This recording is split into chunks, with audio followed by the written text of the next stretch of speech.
Right. Yours is a separate university, sir?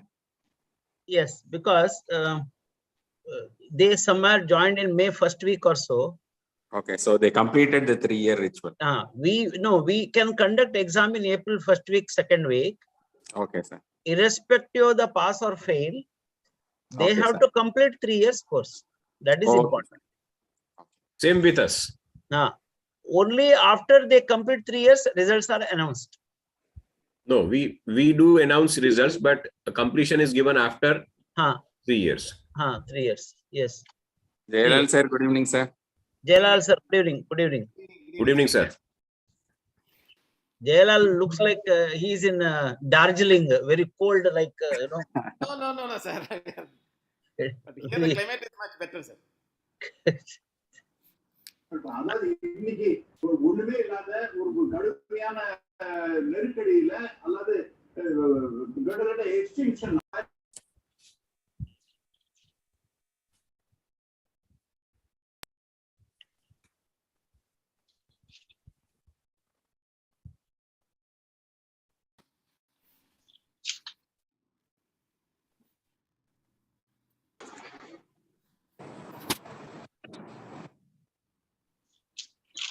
Karnataka exam started, sir.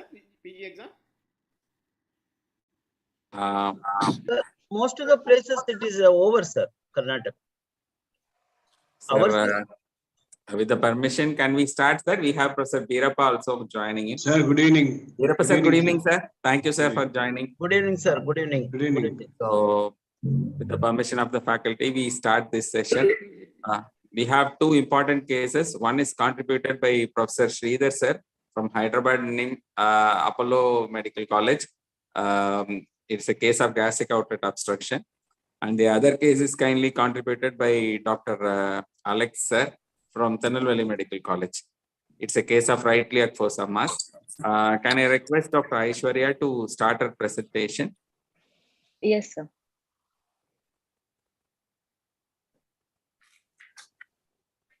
Make it full screen, Kana. Make your video on. Yes, sir. I don't think we are able to see you, Ma. 1 second.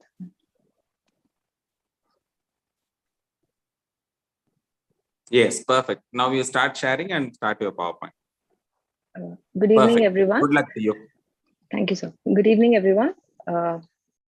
55-year-old gentleman from Warangal, carpenter by occupation, belonging to the middle socioeconomic status, presented to the surgery OPD with chief complaints of sensation of fullness following meals for 1 month, nausea and vomiting following meals for 1 month, and decreased appetite since 15 days. He experienced fullness following each meal for 1 month, which is insidious in onset. Aishwarya, I'm muting everyone. You please unmute yourself.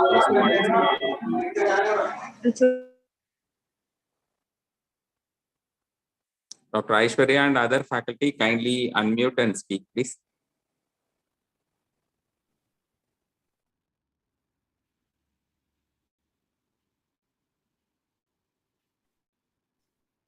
History of presenting illness. He experienced fullness following each meal for 1 month, which is insidious in onset, associated with abdominal discomfort and anxiety. It was also associated with nausea and vomiting after 2 to 3 hours of intake of food, 1 to 2 episodes per day, which is copious, projectile in nature, non-bilious, containing food particles. It is more common after taking solids than liquids. Since last 15 days, he also had significant decrease in appetite, decrease in both frequency and amount of intake, associated with weight loss, which is not quantifiable. There is history of constipation since 10 days. There is no history of abdominal pain, hematemesis, black-colored stools, yellowish discoloration of eyes and urine, early satiety, breathlessness, cough, or chest pain, or low backache. Past history, there is no history of ingestion of any caustic compounds. There are no previous hospital admissions. There is no history of diabetes, hypertension, tuberculosis, asthma, or any other chronic illness. No history of any surgical interventions in the past. No history of intake of any medication for prolonged duration. Family history, there is no history of deaths in the family related to the malignancy. Personal history, he consumes a mixed diet. He's not a known smoker or alcoholic. Sleep is normal. Appetite is reduced. There is reduced bowel movements and bladder habits are regular. Summary of the history: 55-year-old gentleman with sensation of fullness and nausea and with vomitings after intake of meals for the last 1 month, with decreased appetite for the last 15 days. Vomitings usually occur 1 to 2 hours after intake of food, which is projectile, non-bilious, and contains food particles. Should I continue, sir? Aishwarya, are you able to hear Yes. me? Yes, sir. Yeah. When do you get projectile vomiting, Amma? Projectile vomiting is usually seen in any neurological conditions which causes raised intracranial pressure. It is also seen in gastric outlet obstruction and congenital hypertrophic pyloric stenosis. Okay. And what else you ask in, suppose patient has a vomiting, it's vomiting, it's not vomitings, it's not a plural. So, so 1 to 2 hours of after taking food, what else you will ask him? Like anything else, projectile, non-bilious, and anything else you ask him? In the history? Relation to the meals, whether it is happening after intake of food or That you mentioned that. bilious or non-bilious, whether it contains food particles or not. Retained food particles, and Yes. then like to know the odor of the vomiters also. Yes, sir. Yes, sir. Yeah, it's also. Or not. Because if it is a foul smelling vomiters, we can suspect any whether we can delineate the level of obstruction. Usually vomitings, if there is obstruction at the level of gastroesophageal junction, we'll have foul smelling vomiting, while that related to the stomach will not usually be so foul smelling. It just shows that there is retention of the food particle for Aishwarya, Yes, sir. I have 1 or 2 questions. Yes, sir. If there's a G junction, you mean to say you call it as vomiting or regurgitation? Regurgitation, sir. I think you have to know this very clearly difference. If there's a achalasia cardia or some kind of a obstruction, they don't use it's more of a regurgitation. Regurgitation, yes, sir. I have 1 or 2 questions. It's a fairly straightforward case to explain. Did you mention hematemesis anywhere? Yes, sir. In the negative history, I've mentioned there is no history of hematemesis. Hematemesis. Why it is important?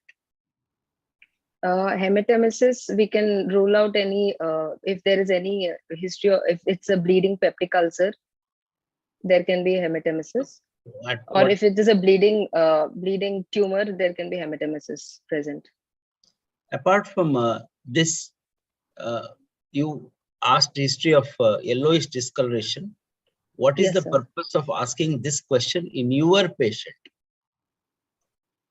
Sir, this is to rule out any pancreatic cause for causing gastric outlet obstruction, sir. Such as?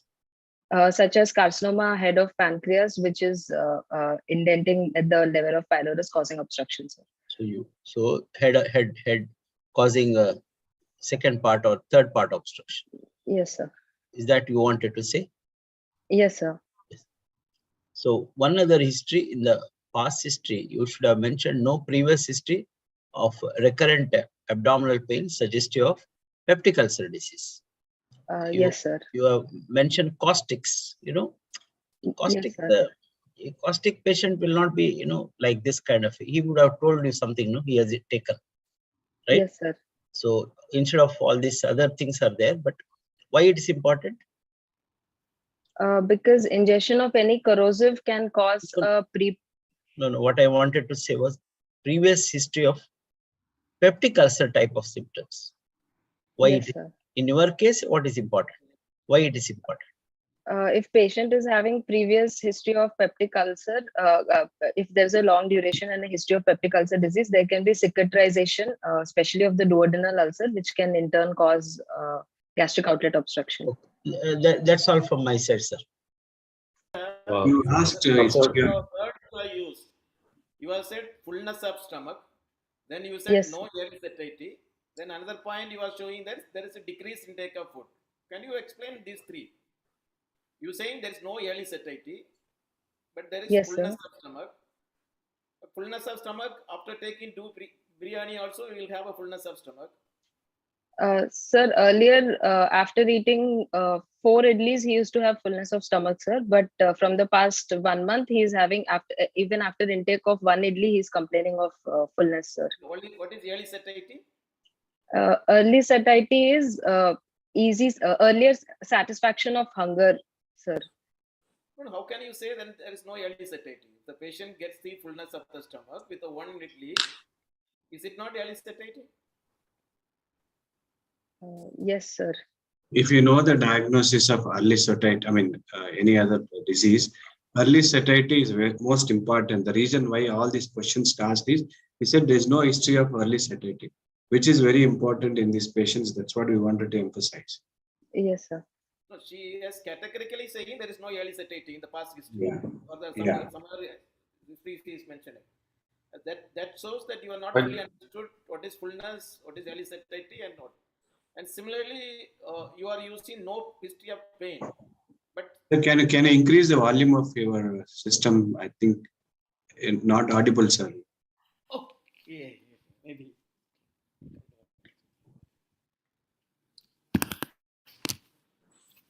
The second, you are saying that there is no pain, but you are saying Yes. equally abdominal discomfort and anxiety. What is that abdominal discomfort other than pain? Due to fullness, he was having. He said he was not very comfortable after eating a meal. But when I asked specifically about pain, he said he didn't have any pain, sir. Oh, you said dull aching pain mentioned. But Okay, sir. dull aching pain is the pain where you will not be able to give any characteristic. The patient is having a discomfort, or you should explain little more, because what I feel is you are going in a very fast way, and your history is taking more. No evidence we are able to get. And what is this more with the solid and liquid? He said that whenever the vomitings are more when he's consuming solid food, but when he's consuming liquids, he's not having vomitings so much, sir. So he has shifted from the last 10 days to a liquid diet, sir. No, he is not able to take solid, that is fine. But you are saying that when he can take both, but when he takes liquid, he is not vomiting. When he takes solid, he is taking vomiting. That is what you are meaning? Or? Sir, he said that the vomitings are more when he's consuming a solid diet when compared to a liquid diet, sir. So that more solid and liquid, we talk about dysphagia. Or when there's a OG junction in gastric junction program, what were important is that. And this vomiting is after 2 hours, no? Yes, sir. 1 to 2 hours. It contains food particle. That means, yes, sir. Is it a partially digested food particle or food particle in per se? A few undigested, few partially digested food particles, sir. So these are the important words which you need to put in. Don't put if it is patient is bringing the same food particle. Patient is taking solid food, the same solid food is coming. Then you should think in terms of a different thing. What was the chief complaints you said? Chief complaint was fullness of stomach, nausea and vomiting, and reduced appetite, sir. For how many days? So sensation of fullness of stomach following meals for 1 month, nausea and vomiting for 1 month, and reduced appetite for 15 days, sir. Then again, you were somewhere saying 20 days vomiting, the appetite has reduced when you are talking about the present history. So the correlation and the wordings which you are putting should correlate with each other. Suddenly you don't change the things from one to another situation. You should not go. And also sometimes patient may give history that he has taken more meal yesterday dinner and that is coming out today afternoon. May not be food particle taken 1 to 2 hours before. After taking meals, yes, but there are sometimes history that he has taken food previous day, that is food particle is also coming out in case of the diagnosis which has been given in the case scenario. So that also is very important, because the stomach distance usually goes up to the pelvis, food remains stagnant there, and when it is overloaded, sometimes after taking food, then the patient may vomit even the previous day's meals. Okay, sir. Yes, sir. The patient had any ball rolling movement feeling? No, sir. He didn't complain of any ball rolling moments, sir. No, yeah, it's not he complained. Did you elicit? Do you ask? When I asked, he said he didn't say anything about ball. then that is an important history to mention. Okay. When Yes. you asked and when you get a negative answer, you can't take it that is not important, because you are going to deal with a gastric outlet from patient. Yes, And you sir. said there is a profuse vomiting, then no. This is important, whether to establish your diagnosis as a gastric outlet obstruction. So these are the features you should ask question, because 2 hours after taking food, he is comfortable. Yes, sir. Suddenly he is developing vomiting and copious vomit every time. Yes. From my side, I have a couple of questions. I think one comment, Dr. Aishwarya, is as Dr. Jaipal was saying, you have to mention dysphagia. I think any upper GI problem, Yes, sir. dysphagia is important. So I think in your history, although he does not have dysphagia, you have to mention that there was dysphagia present or not. Okay, sir. What is painful swallowing called? Sir? Pain associated with swallowing or dysphagia, what is it called?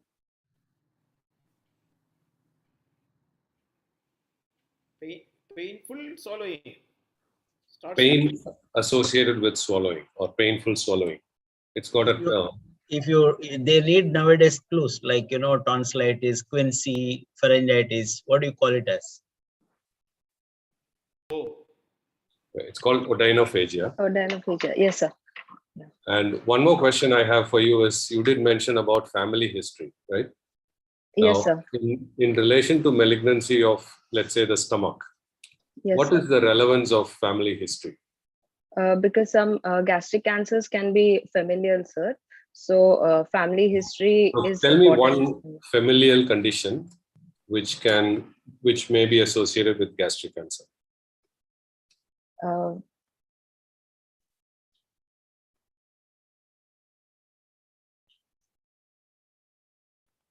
HNPCC, sir. No, that is colonic. So it's called hereditary diffuse gastric cancer, or HDGC. Okay. Yes, sir. Generally, it is a diffuse type of gastric cancer, but that's got a definite family history. And particularly in young patient, I think it may not be relevant in a 55-year-old gentleman. But if you have a young patient, I think you have to mention that, and you need to know the relevance of what actually is the familial condition that is associated. Yes, sir. So, what is your suspicion based on history? Based on history, this looks like a gastric outlet obstruction, sir. Mostly due to a malignant cause, sir. Okay. Is the history to say it is a malignant cause? Malignant cause because patient is complaining of decreased appetite. There is also loss of weight, but it is not quantifiable yet. So I would like to do examination further to ascertain the cause, sir. When there is a foul swelling which is coming out in the vomiting, in a suspected Yes. case of gastric outlet obstruction, what will your suspicion? A foul swelling, you are saying vomitus. If it is foul smelling, then I would suspect proximal gastric pathology, sir. Why proximal gastric pathology? Because for the vomiters to be foul smelling, there has to be bacterial overload, which is not usually possible in the stomach due to the presence of acid, sir. You suspect the patient is having the fistula. There's a gastrocolic fistula is forming, and that is why now this has become the foul smelling. Okay. Sorry. You're keeping. Does the patient of gastric carcinoma have acid? Sir, sorry, sir, I couldn't understand, sir. Sir, Rajiv, sir, your audio, there is some issue, I think. It's not very clear, sir. Rajiv, sir.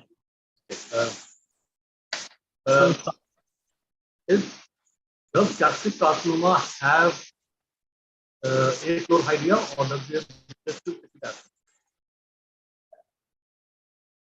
Have achlorhydria in a gastric carcinoma or not? That's the question sir is asking. In gastric carcinoma, achlorhydria is present, sir. So only explain the no bacteria. if we are suspecting if there is gastric carcinoma, there is achlorohydria, so there will not be bacterial overgrowth, sir. Then there can be foul smelling vomitus. Exactly. In gastric carcinoma, the vomitus is foul smelling. Yes, sir. That is one. Most importantly, when you are doing an endoscopy, you must be very careful. You are doing the lavage properly. Otherwise, aspiration of this content, especially in the gastric carcinoma, will be highly infective. So it always can have high bacterial load. Yes, sir. I have one question to Aishwarya, that in the past history, Yes, sir. apart from the list you have given, suppose this patient says, I have undergone. Sir, I can't hear you, sir.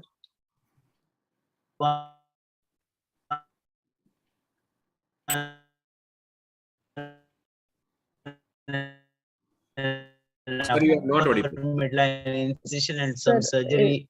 Dr. Shanai, there's some problem with your net, I think. Voice is not audible.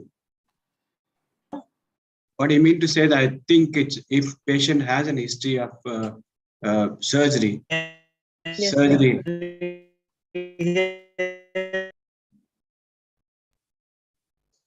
surgery with midline incision and with this kind of an history, what is your suspicion? I think that is a question. that patient had any surgery for peptic ulcer disease, maybe a gastrojejunostomy and vagotomy, sir.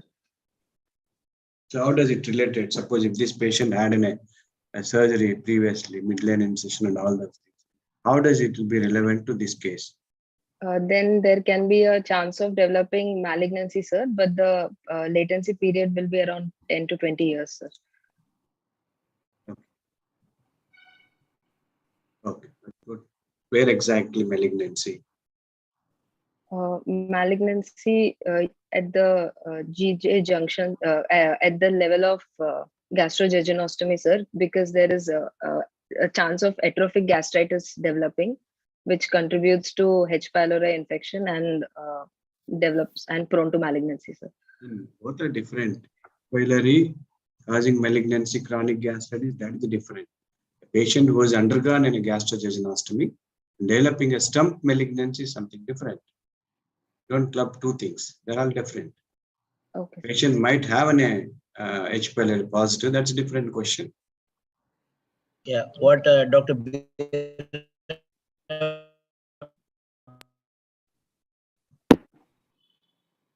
Rajiv sir, Rajgopal sir, you can stop your video, then voice might come better.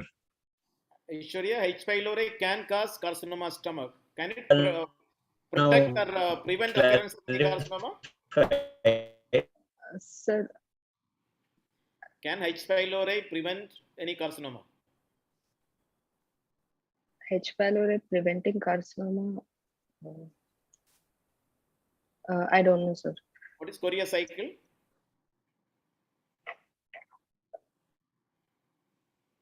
How the H. pylori induces malignancy?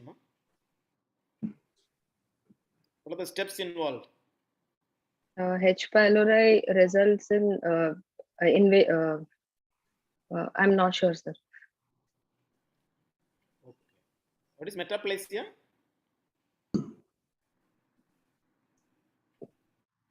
Metaplasia is conversion of normal epithelium into pre-malignant state, sir. That is dysplasia. Yes, sir. What is metaplasia? Metaplasia is conversion of normal epithelium into a malignant state, sir. Oh, that is what, when conversion, some malignant changes are coming, it is called dysplastic changes. Metaplasia is one epithelium is converted in another epithelium. H. pylori produces intestinal metaplasia. It is the Yes. these gastric cells converted into the goblet cells. Yes. It produces when the achlorohydria. When there is achlorohydria, there will not be any reflux gastritis, which will not develop Barrett's, and the incidence of esophageal carcinoma is less with H. pylori, whether you are having a more of the gastric carcinoma. Okay, sir. The Korea cycle and what is how H. pylori is producing, that is very, very important for PG. You should know everything, including the morphology and what are the tests you do to confirm the H. pylori and what are the treatment options. I mean, you cannot say that I have not read, I do not know. Please see to that you are reading that. Yes, sir. Okay, sir. Shall we go to the examination? Yes, please. Yes. General physical examination. Patient was examined in a well-lit room after obtaining consent in the presence of a male chaperone.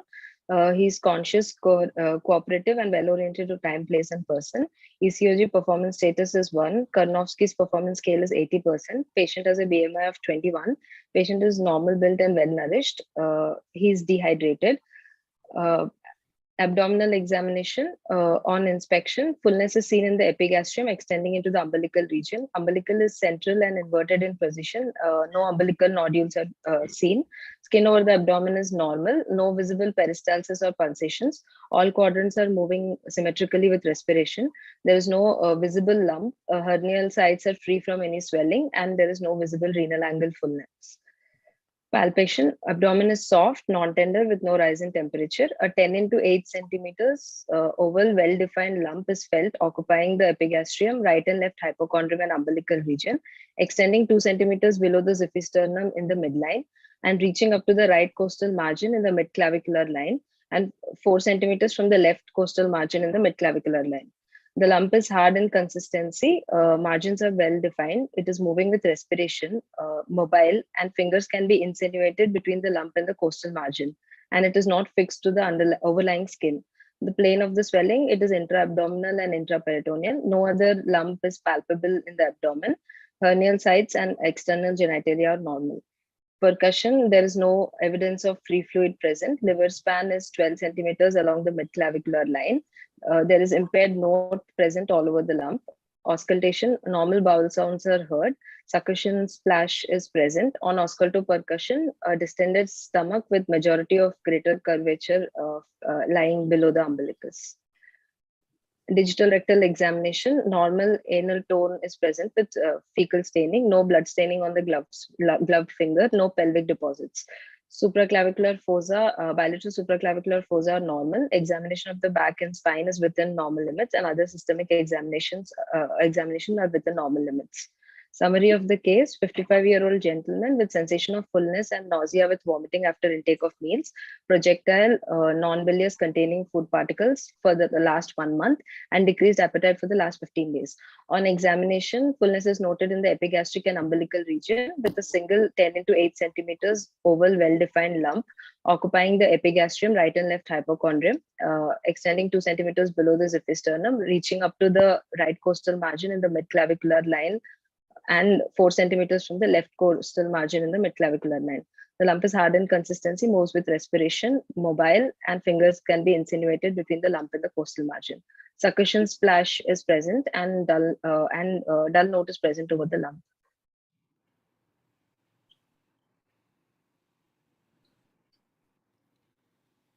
The percussion you have mentioned is the Dr. Aishwarya, I have a question for you.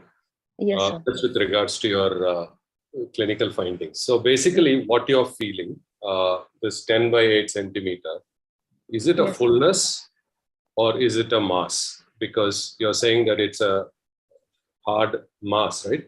Yes, sir. That whole 10 by 8 centimeter, whatever you're feeling, is a Yes, hard sir. mass, right?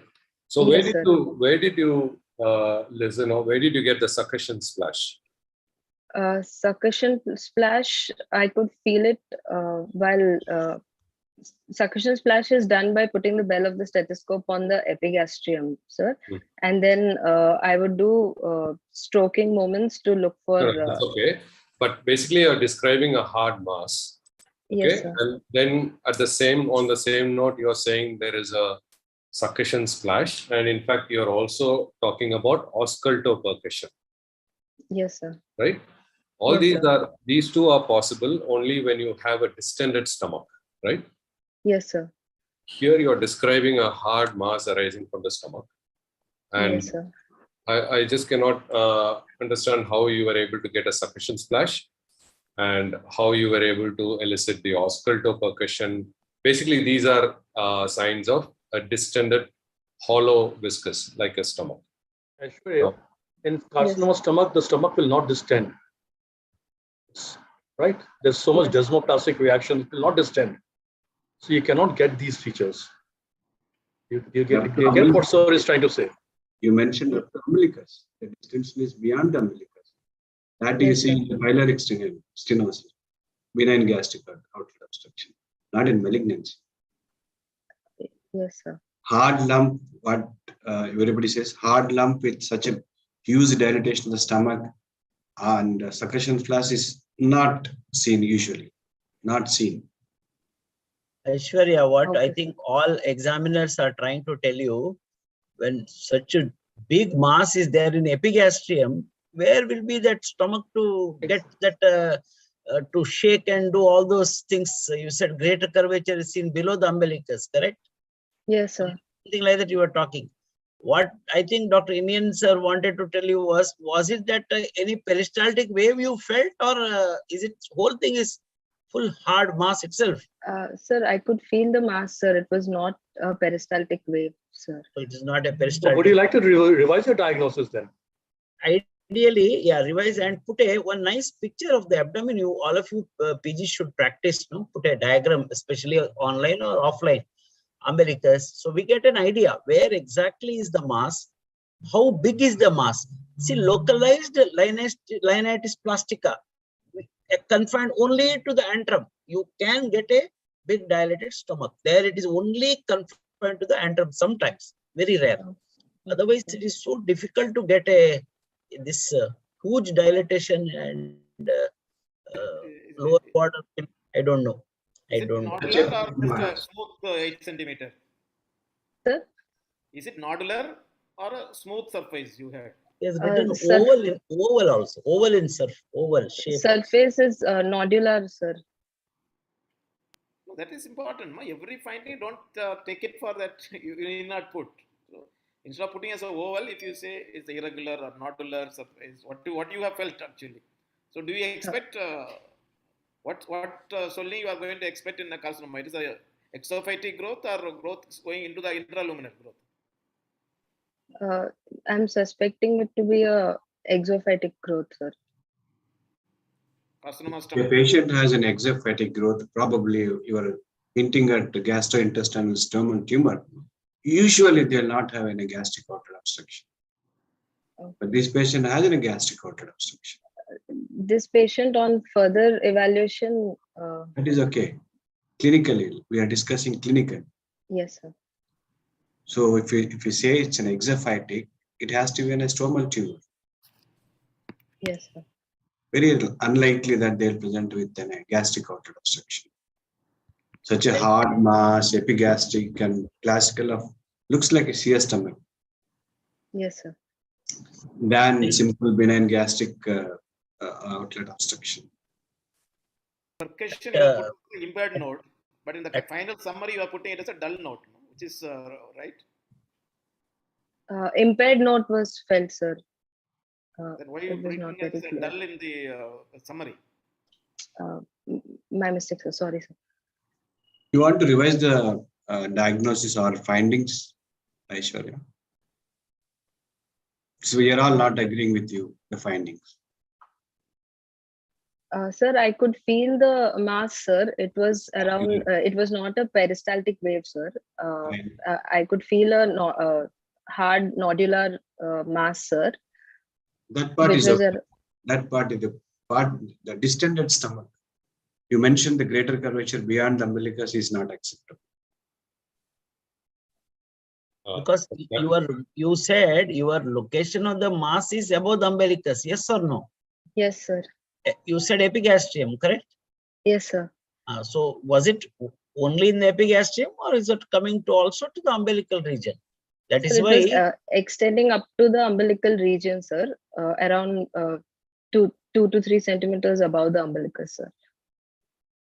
2 to 3 centimeters above. That is why a picture would have really helped us also to get an idea and to explain.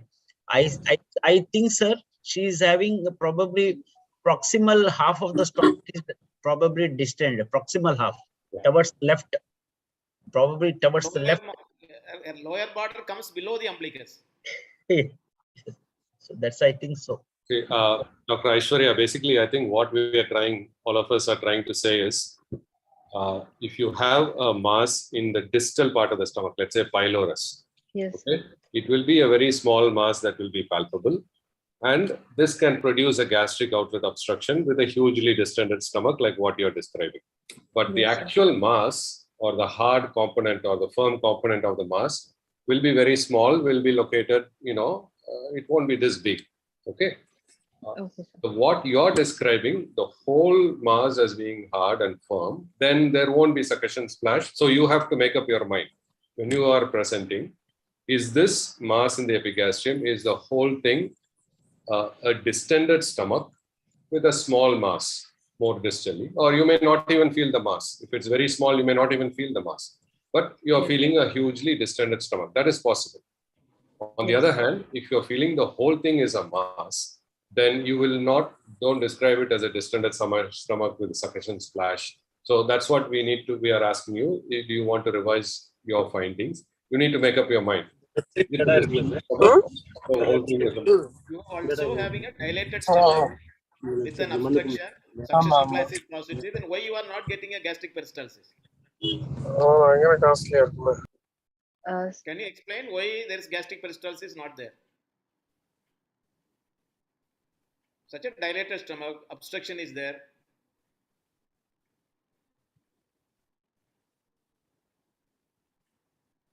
Will you get a visible peristalsis in malignancy with gastric outlet obstruction? Yes or no? Yes, sir. Sure.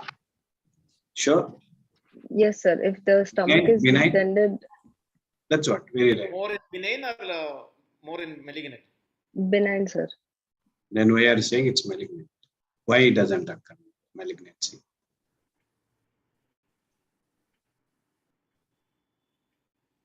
Any idea? Can you trace visible gastric peristalsis starts from left, it comes to the right, then what happens? It starts from the left and goes to the right, then it disappears and a fresh peristaltic wave starts again from the left. There is no magic, no? Where it is disappearing?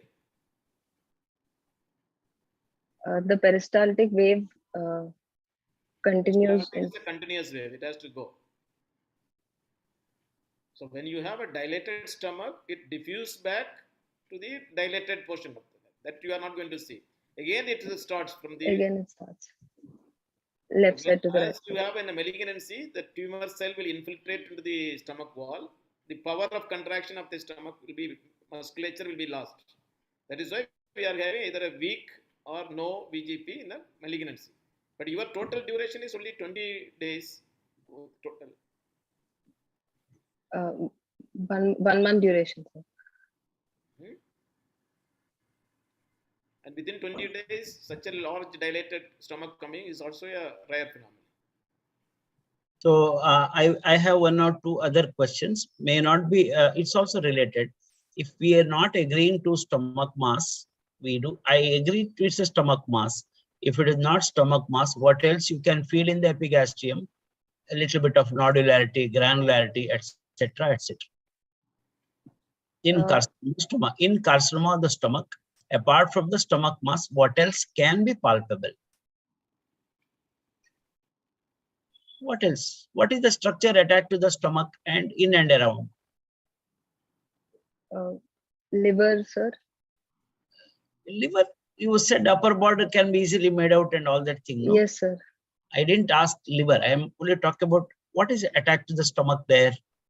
All around it. Lymph nodes, sir. Not left lobe. Omental caking, you heard of that? Yes, sir. So, what is that? What do you mean by that? Omental caking is metastatic deposits in the omentum, sir. I'm not trying to say in your case or something, get ready with that. In carcinoma stomach, apart pyloric antral growth, if it is localized, can be very small, which will go well with your description, what you said. But you said it is such a large 10 by 12 means mostly it has gone up to the half body is gone in this patient.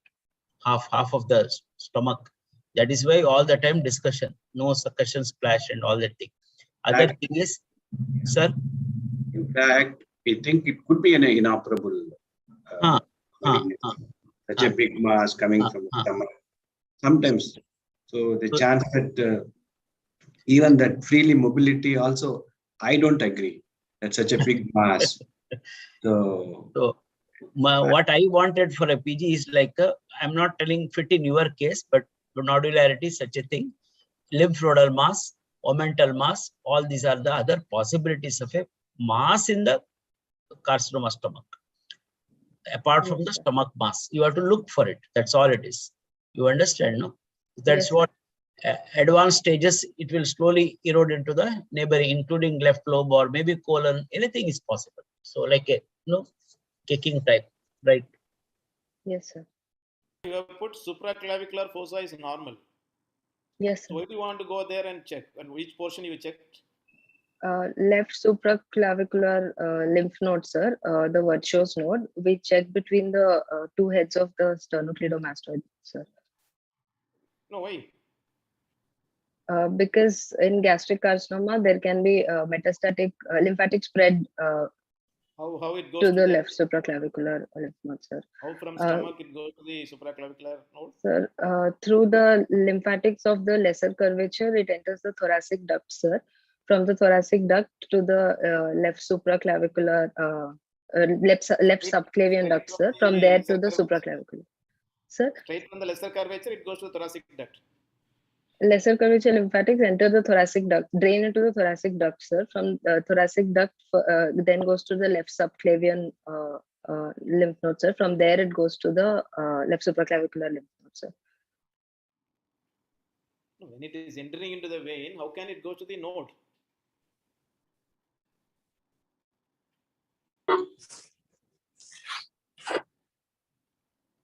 Is it a normal flow? Is it a retrograde flow, or why it is going there? What is cisterna chyli?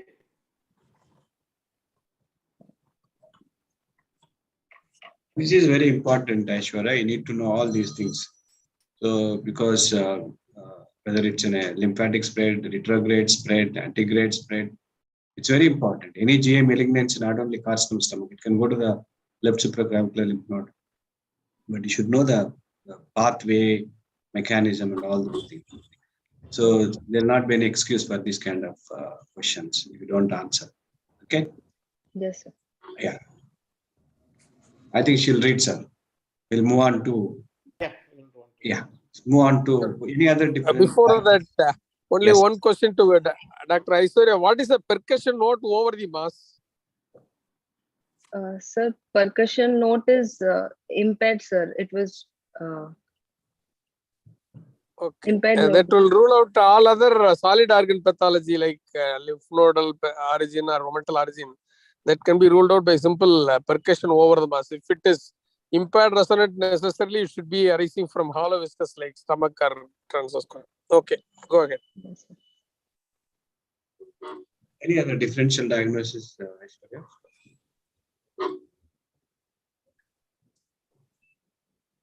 In this case, I think it is due to carcinoma stomach, sir. Gastric outlet with carcinoma stomach.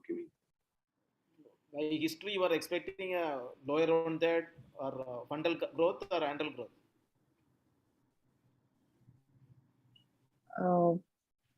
Lower 1/3 growth, sir.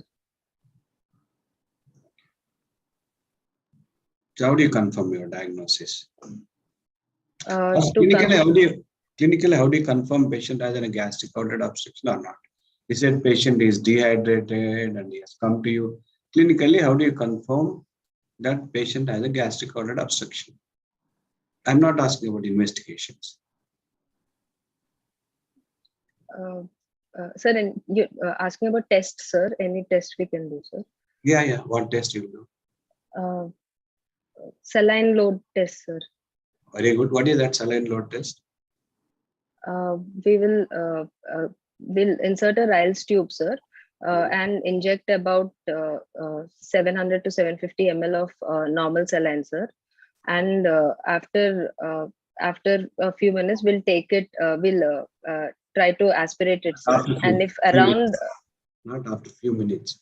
It's after half an hour. Before instilling normal saline, will you aspirate or you will Yeah. Yeah. first we have to aspirate, sir. Aspirate whatever the content is there in the stomach, sir. Then we'll inject normal saline, sir. And after about half an hour, we'll try to aspirate it, sir. If around 350 to 400 ml is aspirated, then we can confirm it to be a gastric outlet obstruction, sir. What electrolyte abnormality you will get in the gastric outlet obstruction? Hypochloremic, hypokalemic metabolic alkalosis with paradoxical aciduria. What happens to the sodium? Sodium hyponatremia is there, sir. What happens to potassium? Hypokalemia, sir. Well, you have to mention everything. Yes, sir. Why do you get paradoxical aciduria? Because of dehydration, the body tries to compensate by releasing aldosterone. Aldosterone tries to compensate the loss of. Okay, that's fine. That's fine. You know it. That's fine. So I want to ask you one question, Aishwarya. All these metabolic changes, paradoxical aciduria, in which obstructions you get? In benign disease is more common or in malignancy?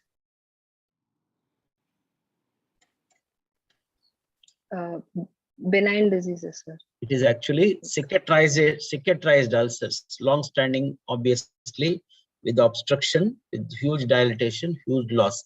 In carcinoma of the antrum, as you were told, this patient has such a big mass, whether it's carcinoma or not, we don't know, but patient is still able to take liquids, correct?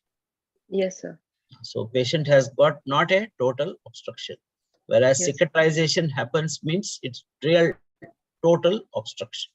Okay, please go ahead. Why would you say clinically patient is dehydrated? Clinically, Tongue is normal. Everywhere is normal, you said. No signs of dehydration you have mentioned. patient loss of skin turgor. Patient was having coated tongue and sunken eyes. Clinically, we assess dehydration with that, sir. You have a photo of the patient? No, sir. Is it a mild, moderate, or severe dehydration?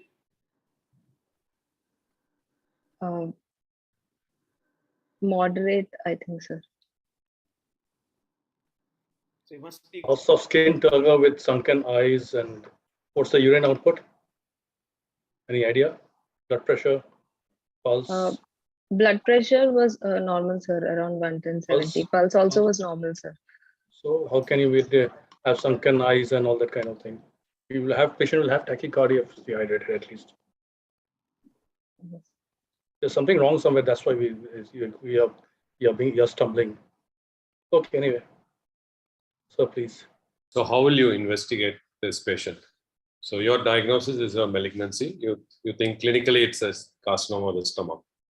So please go ahead and tell us how will you confirm your diagnosis and what other investigations you will do. Sir, to confirm my diagnosis, first I would like to do an ultrasound abdomen, sir, as an extension of the history taking and clinical examination, sir. After ultrasound abdomen, I would like to go ahead with the upper GI endoscopy with biopsy, sir. Why not upper GI endoscopy first? You're suspecting a carcinoma stomach, right? So yes, sir. to confirm, so the question was what investigation you will do to confirm your diagnosis? Yes, sir. Upper GI endoscopy plus biopsy to confirm my diagnosis, sir. Obviously, you'll do some investigation before you do an endoscopy, but the confirmatory test would be an upper GI endoscopy and a biopsy, a positive biopsy, right? Yes, now, sir. When you do a endoscopy in a patient with gastric outlet obstruction, what additional things you may have to do? First, I would like to prepare the patient before taking him up for an endoscopy, sir. And then I would like to proceed with the endoscopy. I'll look at the. So before basically what I was trying to arrive at is if you have a patient with a gastric outlet obstruction with a stomach full of residual, you may not see anything at all. So you may Yes, have sir. to do a washout before you do an endoscopy. Most of the time, if what you're saying is correct, if there was distended stomach with a succussion splash, etc., then if you do an endoscopy straight away, you may not be able to see much at all, Yes, okay, sir. in spite of fasting the patient. So you may have to do a stomach wash before you see anything. Yes, sir. So this patient had an endoscopy. So just put your last slide. I think that slide has some endoscopy findings. Yes, sir. Okay. So basically, do you want to read the findings? Yes, sir.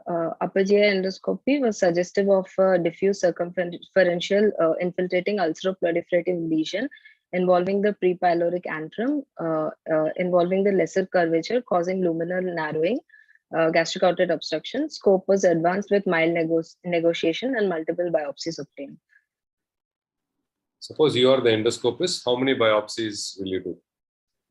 Around 6 to 8 biopsies, sir. And where will you do the biopsies? Biopsy, I would like to take all over the lesion, sir, wherever it's wherever the tissue is firm enough, sir. You would take it from the edge, or you would take it from the center, or? Sir, all over the mass, I would take biopsies, sir.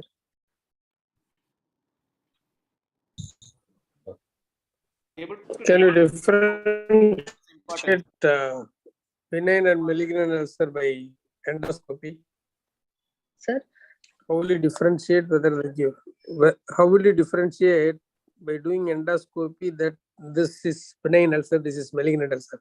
What are the endoscopic findings of a benign and malignant ulcer?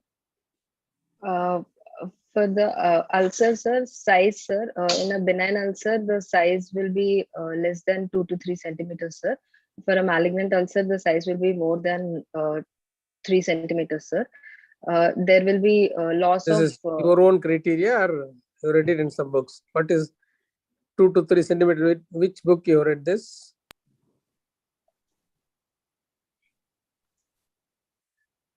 Hope she'll not say Shana's book. Okay, go ahead. No, ma.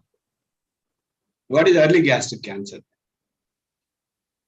Early gastric cancer is a tumor which is limited to the mucosa and submucosa, sir. N2. That's all. Lymph nodes? Yes, N2 node. Will you call it as early gastric carcinoma? Sir? If the node is also positive. Yes, sir. N1 will call it early gastric carcinoma, sir. No, the definition you must know, irrespective of the node. No? With the node criteria. With or without lymph nodal involvement. What is the importance of negotiation? Because you said that it is a scope is negotiated. What does it signify? If scope is negotiable, then there is it's not a complete obstruction, and in case the tumor is inoperable, or we have to improve the nutritional status of the patient, we can use palliative methods, like passing a nasojejunal tube. So nutritional status will be intact most of the time, because it is the contents is able to pass through that. So absorption is taking place in the jejunum. So nutrient part will be satisfied. You will not be able to replace the nutrition. If the biopsy is a negative, you have taken multiple biopsies and biopsy is negative. So what do we do? I would like to do a repeat biopsy first, sir. What precautions you take?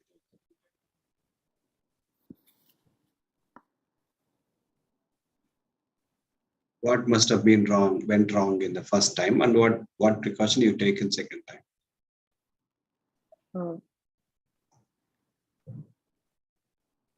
I would take biopsies from all over the mass from a firm tissue, okay. and I would take deeper biopsies. Yes, you need to take a deeper biopsy. Yes. Right. So that was the question actually. In fact, Indian was asking. So where do you take and how do you take? deeper biopsies, definitely well biopsies are important in second time. Yes, sir. Okay. This endoscopy shows you under the Lawrence which classification this carcinoma belongs. Under Lawrence, this will be type 3, sir. What is 3? Lawrence is intestinal and diffuse. Intestinal type, sir. What is the word? First word you are reading? Diffuse circumferential infiltrating ulceroproliferative lesion, sir. So what do you think it is when somebody says it's a diffuse circumferential?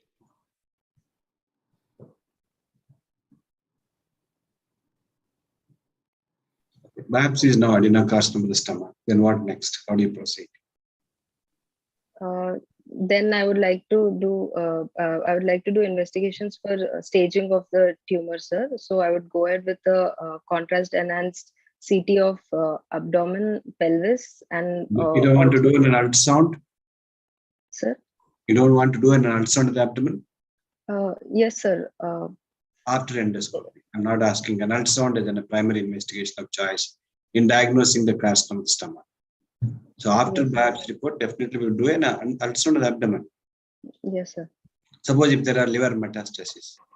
So what is the point in doing a CT scan of the abdomen?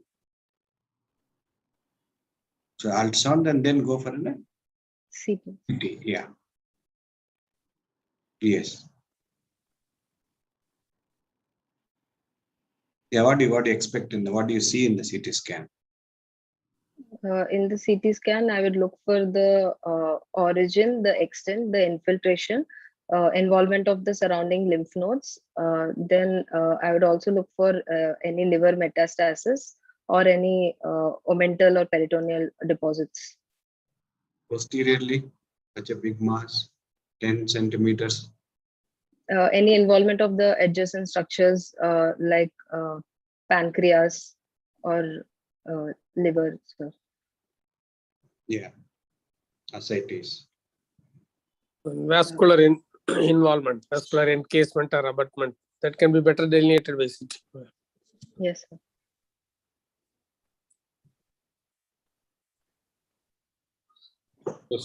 So you've done a CT scan. CT scan shows that there is no metastatic disease. Ultrasound and CT scan.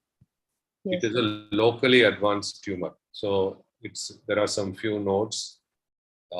There is a large mass in the stomach.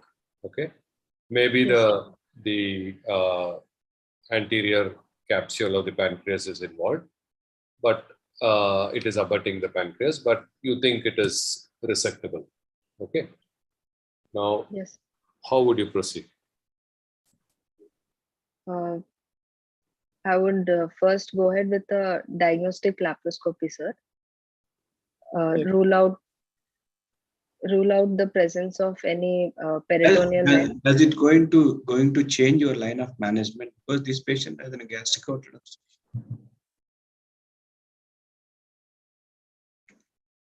The diagnostic laparoscopy, I agree with you, definitely.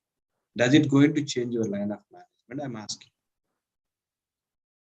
Sir, if there are peritoneal mets or liver mets, then I would like to first go for palliative care, sir, either by passing a metallic stent or go ahead with a palliative surgery like gastrojejunostomy, sir. You understand the question, Dr. Aishwarya? Sir is asking. In this patient has got a gastric outlet obstruction. Okay. Yes, sir. So he needs palliation, and if you're going to palliate, you are either going to resect if it is possible, or you're going to do a bypass, right? Yes, sir. So is there much value in putting a scope and having a look? That is the question sir is asking. No, sir. Generally, if you're going to give neoadjuvant treatment, you know what is neoadjuvant treatment? Yes, sir. Chemotherapy.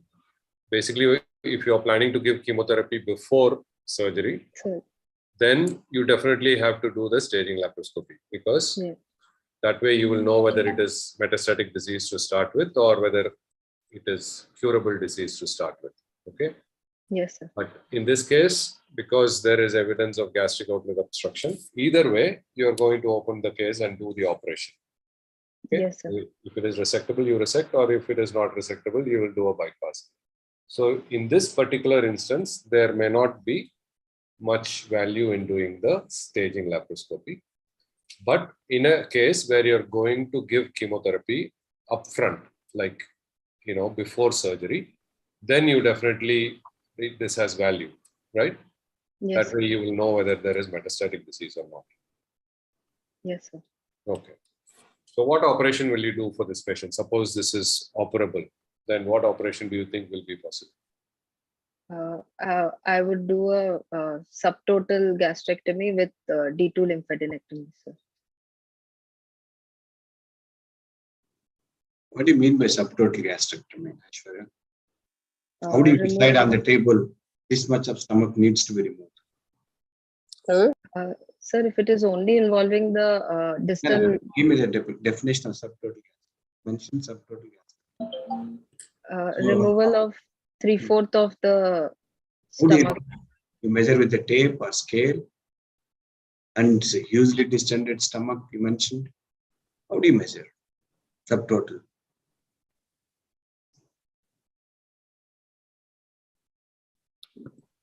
Any landmarks?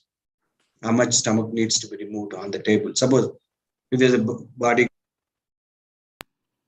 growth, you do a total gastrectomy. Mantle growth, you might do a subtotal radical gastrectomy. But how do you decide on the table?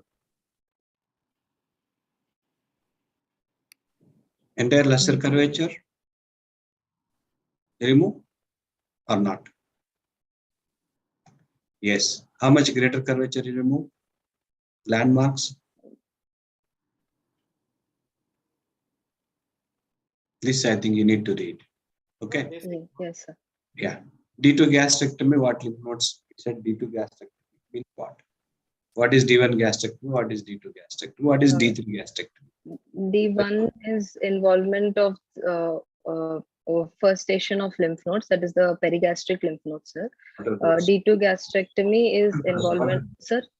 I don't know what are those perigastric lymph nodes. Sir, perigastric lymph nodes, first lymph node is the one left cardiac, right cardiac, lesser curvature, greater curvature, suprapyloric and infrapyloric, sir. These are the perigastric lymph nodes which come under the D1 station, sir.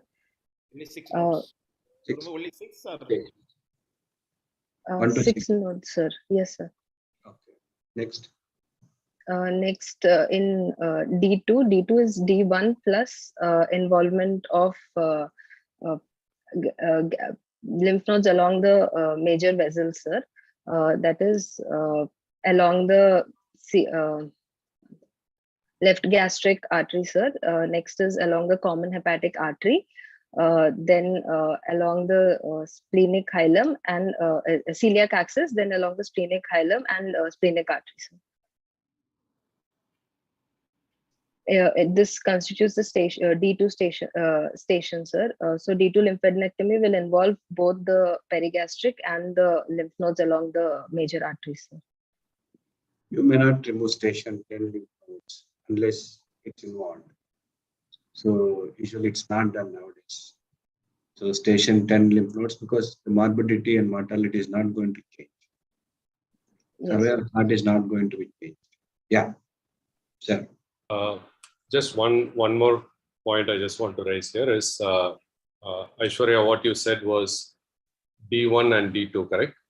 Yes, sir. Okay. D stands for dissection. Okay. Yes, sir. Whatever nodes you described, they are N1, N2 nodes. Yes, sir. Yes, sir. Okay. D is not the nodal station. So when you say N1 nodes, it is station 1 to 7. Okay. Yes, sir. N2 nodes, which is the next tier of lymph nodes, is station 8 to 12. Yes, sir. Okay. So don't confuse these two. So N1, N2 is the nodal stations based on the Japanese station classification.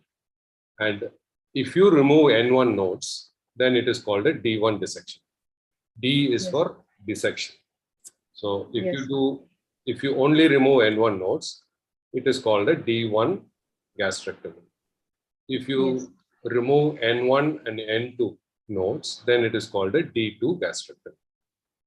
D stands for the dissection Okay. in relation to the surgery. Okay, so you Yes. need to be clear. D3 is when you remove N3 nodes. Generally, it is not done. Okay, the current recommendation, you don't need to do more than D2 lymphadenectomy or D2 gastrectomy. Okay, Yes, sir. so you Yes. need to be clear about the nomenclature, what it stands for. Yes.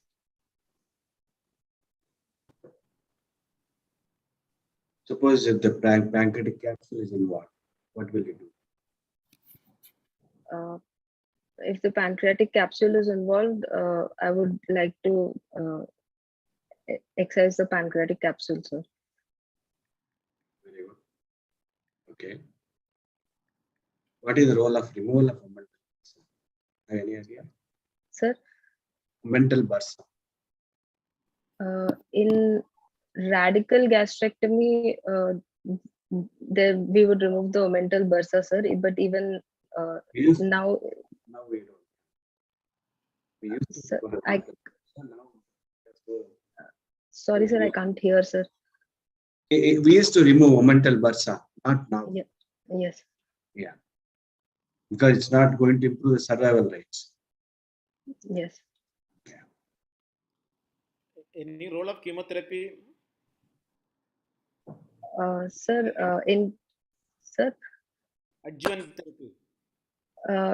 yes, sir. Neoadjuvant chemotherapy can be given to downstage the tumor, sir. At least 3 cycles. But nowadays we practice perioperative chemotherapy, which is giving 3 cycles before the surgery, and after downstaging of tumor, we go ahead with the surgery, and then we give 3 cycles after the surgery, sir.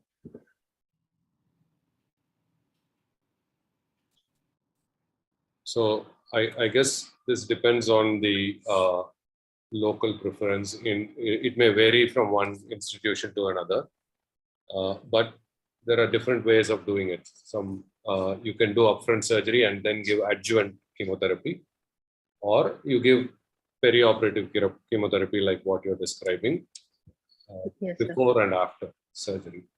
Okay. The advantage of perioperative is when you give chemotherapy upfront. What is the advantage of giving upfront chemotherapy or perioperative? Downstaging of the tumor, sir. Apart from downstaging?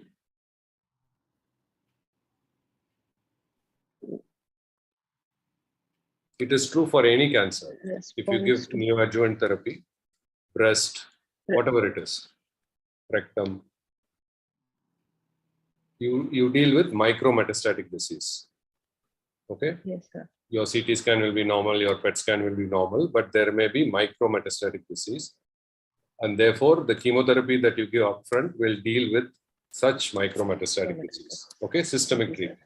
So you start with systemic treatment first, and then operate. It will address the micrometastatic disease, if at all there is any. Okay, apart from downstaging the disease. It will also downstage the downstaging is a local effect, but it has also got a more wide systemic effect if you give chemotherapy in the beginning itself. The second advantage is, suppose you get a problem, let's say your complication from surgery, then your chemotherapy will be delayed, right?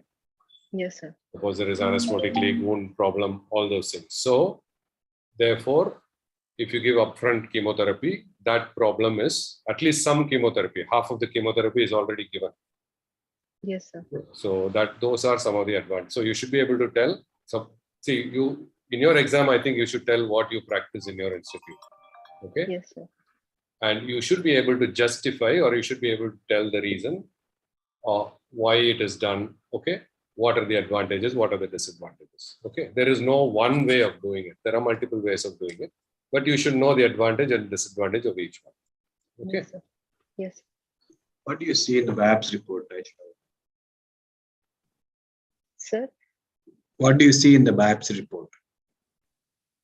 Biopsy report, I would see whether the margins are tumor free or microscopically or not. One. Then I would look at whether the The lymph nodes, number of metastatic lymph nodes, sir. Very good. Number of lymph nodes, yes. Does it matter? Yes, sir. For complete R0 resection, the metastatic lymph nodes matter, sir. Number of lymph nodes matters, yes. You can prognosticate, basically. Yes, sir. Then what else? Type of malignancy. Type, yes, sir. Well differentiated, moderate different, signaling type. And next, lymphovascular invasion. Yes, sir. Number of lymph nodes, margins, lymphovascular, type of tumor, perineural invasion. All these things are important. Yes.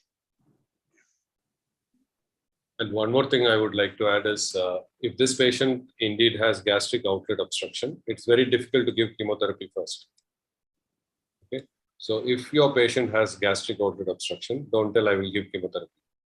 It's quite difficult. So it's better to do upfront surgery and then give chemotherapy post-operatively or adjuvant chemotherapy. If the patient does not have obstruction, does not have bleeding. So obstruction and bleeding are the two, let's say it's not contraindication, or it's sort of relative contraindication for giving chemotherapy. The patient will not tolerate chemotherapy. Okay, patient is already vomiting. How can you give chemotherapy on this patient? Okay, Yes. or if the patient is bleeding, okay, then again it's very difficult to give chemotherapy. Okay, so Yes, you need to be very clear when you say your what you're going to do. Okay, so you can very well say for this patient, because the patient is obstructed or at least partially obstructed, I would like to go ahead and do upfront surgery and then give chemotherapy after the surgery. Okay. Yes, sir. These are the two indications for palliative gastric tumor. Yes, stomach. Bleeding and gastric outlet obstruction.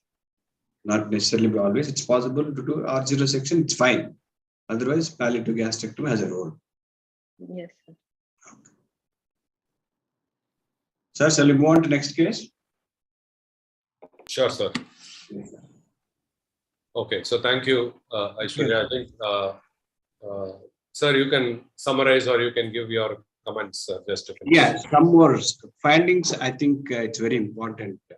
We don't agree. All the examiners did not agree with you the findings. So, so there is some disparity. So I think you have put the diagnosis into the findings, and then you mentioned that should not be done in the exam. So sometimes it will be difficult for you to counter the examiner. And investigations always, it's not the ultrasound. Even if the examiner saws confirmatory, probably you might add one more sentence, said that patient is dehydrated, and definitely I'll improve his general status, hydrated, and then go for an investigations like endoscopy, not ultrasound in the first investigations. Yes. Did well. Some more theory. I think you need to read. Yes, sir. Yes, stomach is a very difficult topic. It's difficult, but you got to be very systematic, actually. Right? You got each sign, each point of history is very important in CS stomach, because it's very clear cut otherwise. Well done, anyway. Well done. What I would like to tell Aishwarya is that we all know that moment there is a antral growth means we start biharting.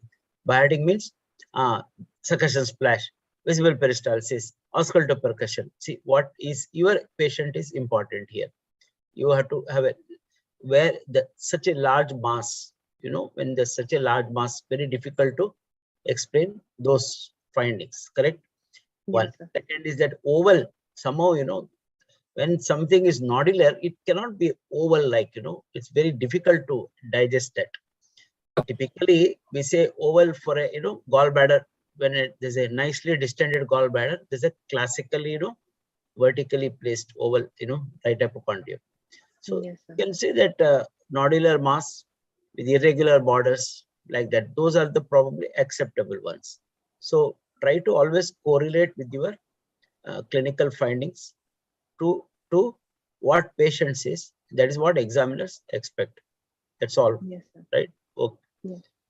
And a very fairly straightforward hard nodular mass like this, if they ask you the differential diagnosis of stomach per se, if they say, only if the examiner insists, only such a nodular mass, yes, it is very difficult to digest, but other large tumor which can grow outside is the gist. Yes. Don't give lymphoma and all as a clinical diagnosis, because what happens sometimes, you would have seen a ultrasound or somebody that had an endoscopy and given a diagnosis of lymphoma or something. So don't try to give. It is for the examiner to ask you what other tumors can occur in the stomach. That is a different entity. Otherwise, it's a no other differential diagnosis in a case like this. This is how you have to can probably, but you need to talk and justify whatever you say. Yes. Yes. We have already changing from the case scenario way of presentation to the clinical examination. Now everywhere opportunities there. The PGs has to make up their mind to examine the case regularly. See, your clinical findings are going to make up. Interpretation. Yes. That is very, very important. Thank you, sir. Aishwarya, do you have any questions or any clarifications? Because all the senior examiners across the country are available now. Yes, sir. Sir, in this case, when the patient is having gastric outlet obstruction, also, if we pass a nasojejunal tube for nutrition, can we go ahead with chemotherapy, sir? Or if we put a metal stent, can we go ahead with chemotherapy after that, sir? If I can answer this question, basically, the findings that you described with a hugely distended stomach, etc., doesn't correlate with the upper GI scopy findings, where the scope was able to pass through. If you got a patient like this where you can pass the scope beyond the thing, it's not totally obstructed. Here, I think you can give chemotherapy. Okay. Okay. In many cases, you can even dilate the pylorus and pass a tube, a nasojejunal tube. But we have to bear in mind that the patient is already nutritionally depleted. Generally speaking, such patients may not tolerate the full course of chemotherapy. So you can try, but there is no harm in trying. But generally speaking, such patients may find it difficult. I think so. It is quite okay to try that, but in practical terms, it may be difficult. Yeah, it is and better to go ahead with it. Yeah, stent here it costs almost 72,000 to 1 lakh. So the cost factor also you need to consider. And he has no vomiting. Yes, sir. You might endoscopically, you might pass in a dilate and pass. Maybe you can use that for a nutrition purpose. You can place an nasojejunal tube. His BMI is low, so you can prepare him well. 1 week of a high protein diet, and then go for a surgery instead of going for a neoadjuvant chemotherapy. Yes, if there is a pancreatic infiltration is there, elderly male, 55-year gentleman with pancreatic head infiltration, definitely multivisceral dissection is not done in carcinoma stomach. Provided, again, within inverted commas, the patient is young, no comorbidities, we might try sometimes multivisceral dissection, but not in elderly male like this, nutritionally poor. So we don't do. So theoretically, yes, you may be correct. As you said, practically, it's not correct. Okay. Any other questions, doctor? No, sir. Thank you, sir. Okay. Doctor, you should be aware if you are going to take a surgical gastroenterology as your super specialization later. The issue of giving neoadjuvant therapy for T4 cancer is still being debated a lot. A lot of analysis are for and against. So at this point of time, it is for you to keep away from this contentious issue.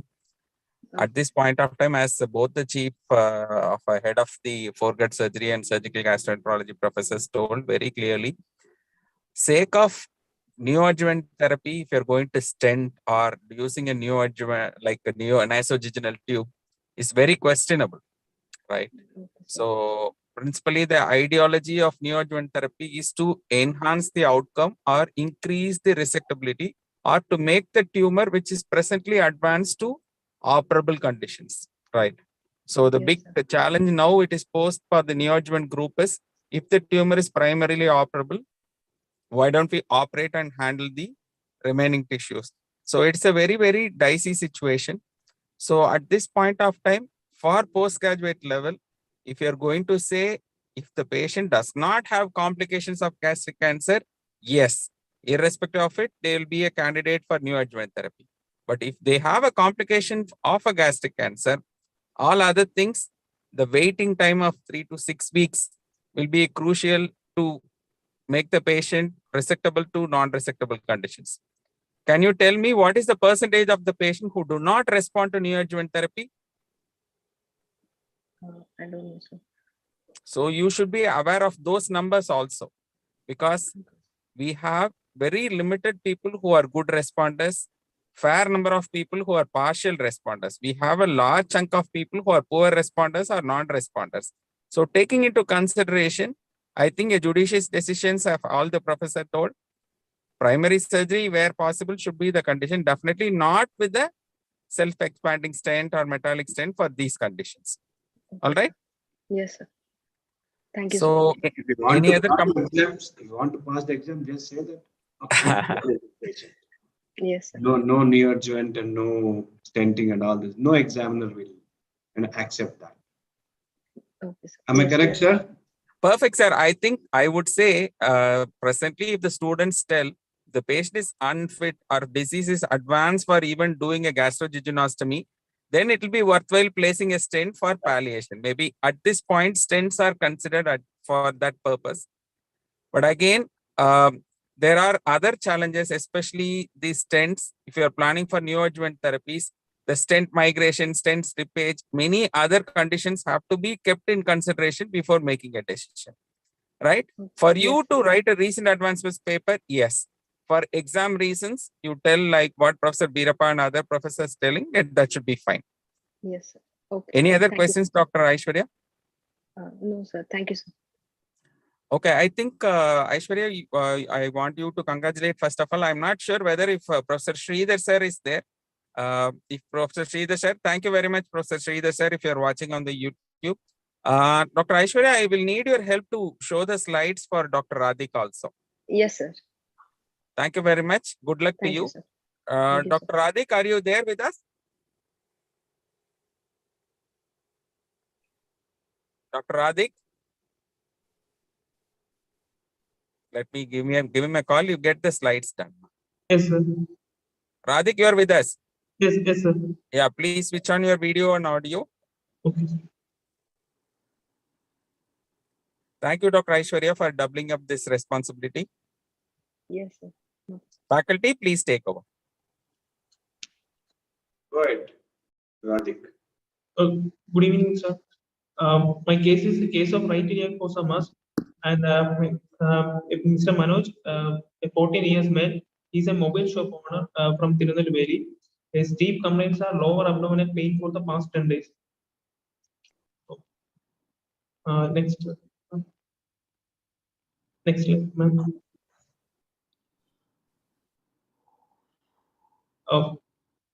Previously, ma'am. The patient history of presenting illness.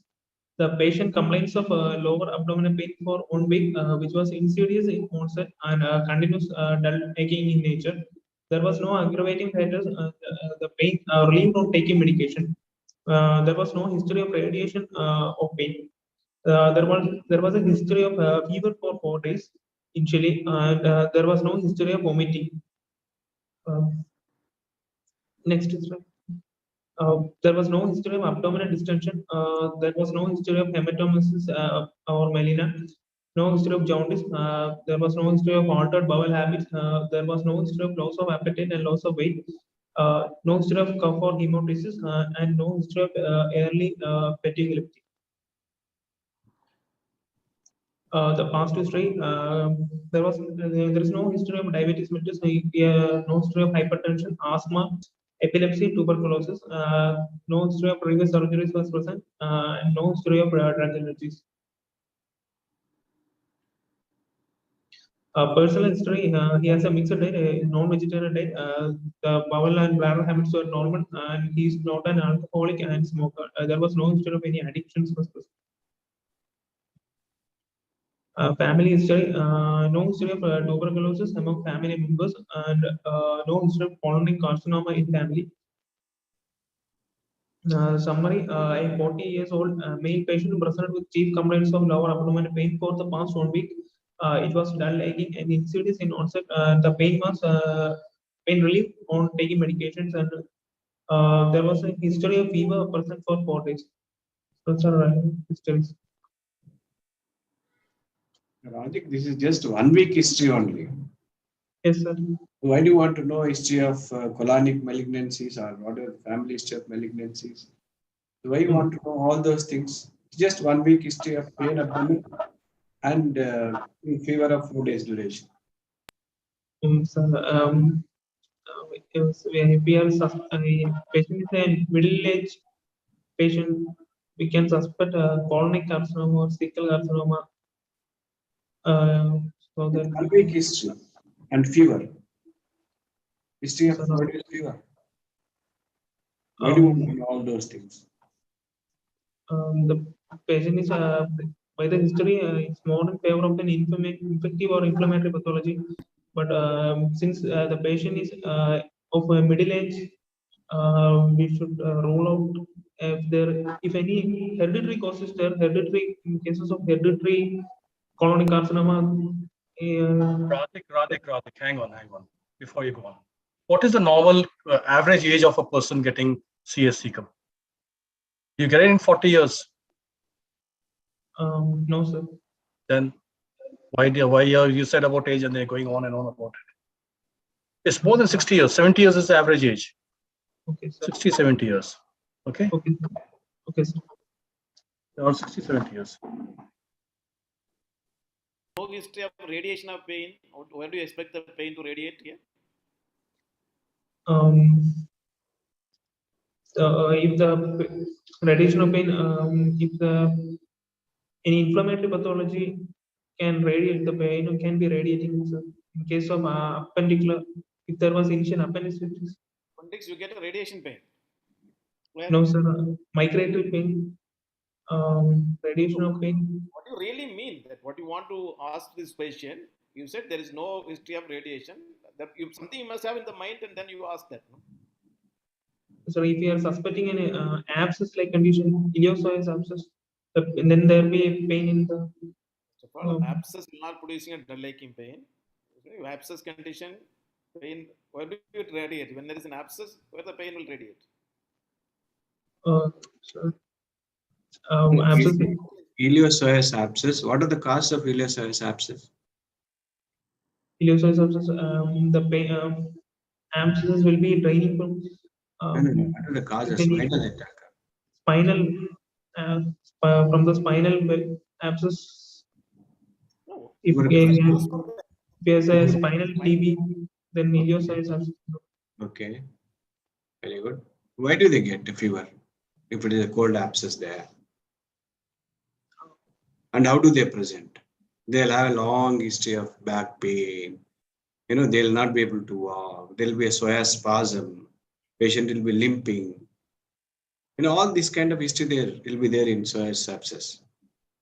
That is not there here. He has just 1 week of pain and 4 days of fever. No other GA symptoms. Okay, sir. This patient does not have any other GA symptoms. Does he have? No, sir. Only abdominal pain and fever. Does he have any urinary symptoms? No, sir. There's no. It's important. You need to know whether this patient has any urinary symptoms or not. Okay. You are So just mentioning fever. You are not mentioning anything. Sir is asking all these questions to say whether this can be a urinary system can also have a fever.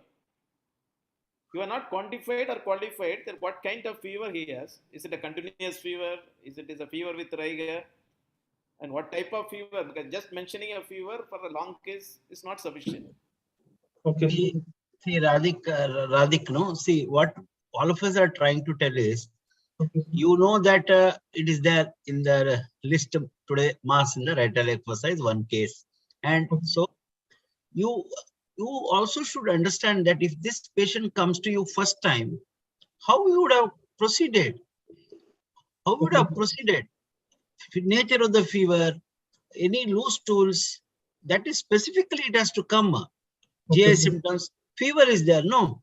See, basically, is it amoebic dysentery? Is it a bacillary dysentery? Vague abdominal pain, that to dull aching. First, you start from that direction. Then see urinary, correct? Right leg fossa pain.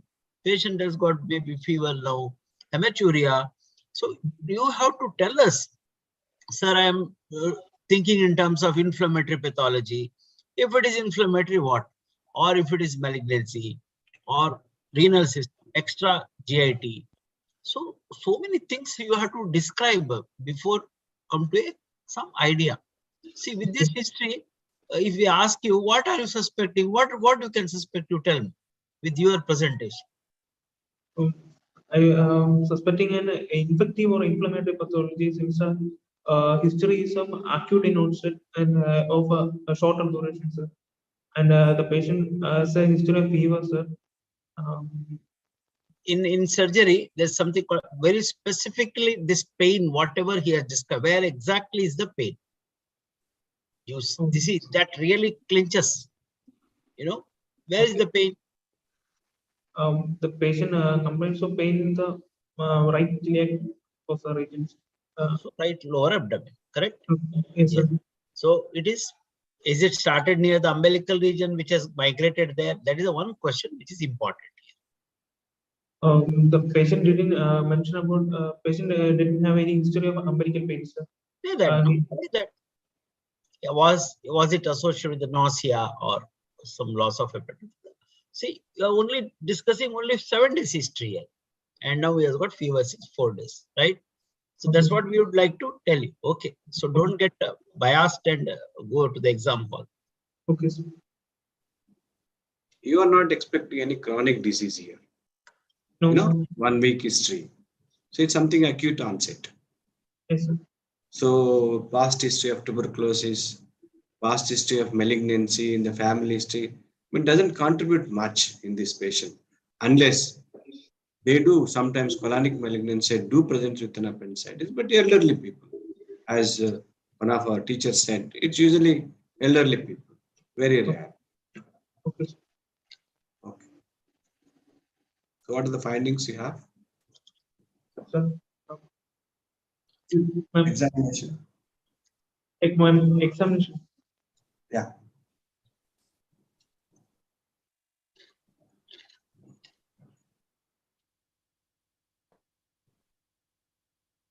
Ma'am, examination. Coming general examination, the patient is examined after obtaining consent in supine position after exposing the whole abdomen from the nipples above down to mid-thigh.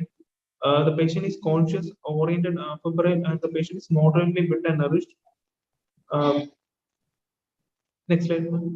There was no pallor, no icterus, no cyanosis, no clubbing, no lymphadenopathy, and no edema. And the vitals, the patient was hyperbrain at presentation. Pulse rate was 76 per minute, and the blood pressure was 130 per 70, and the respiratory rate was 16 per minute. Per abdomen examination, inception, the contour of the abdomen was normal, the umbilicus was normal, all quadrants were moving equally with respiration, the skin over the abdomen was normal, there was no visible gastric peristalsis and no visible intestinal peristalsis. There was no stars, sinuses, and dilate veins. No obvious mass was seen on inspection. The hernial orifices were normal and the external genitalia normal. The patient complains of pain in the right iliac fossa region. Next slide. The palpation, there was no warmth. The mild tenderness was present over the right iliac fossa region. A vague mass of size 4 centimeter was present in right iliac fossa. It was irregular in shape, firm in consistency with ill-defined borders. The mobility of the swelling was fixed, and the plane of the swelling was intra-abdominal. The liver and spleen were not palpable, and percussion duct was present over the mass. There was no fluid thrill and auscultation. Bowel sounds were present. The digital rectal examination was done, and normal sphinctertone and normal peak staining was present. Systemic examination, CVS S1 S2 was present, and there was no murmurs. Respiratory system bilateral normal vesicular pulse sounds were had. The CNS examination was normal, and the spinal examination was also normal. Provisional diagnosis: 40 years old male patient presented with complaints of abdominal pain for 1 week. There was history of fever present for 4 days, and on examination there was a mass of size 4 centimeter, which was irregular in shape, firm in consistency, present in Riley region. My provisional diagnosis will be an appendicular mass.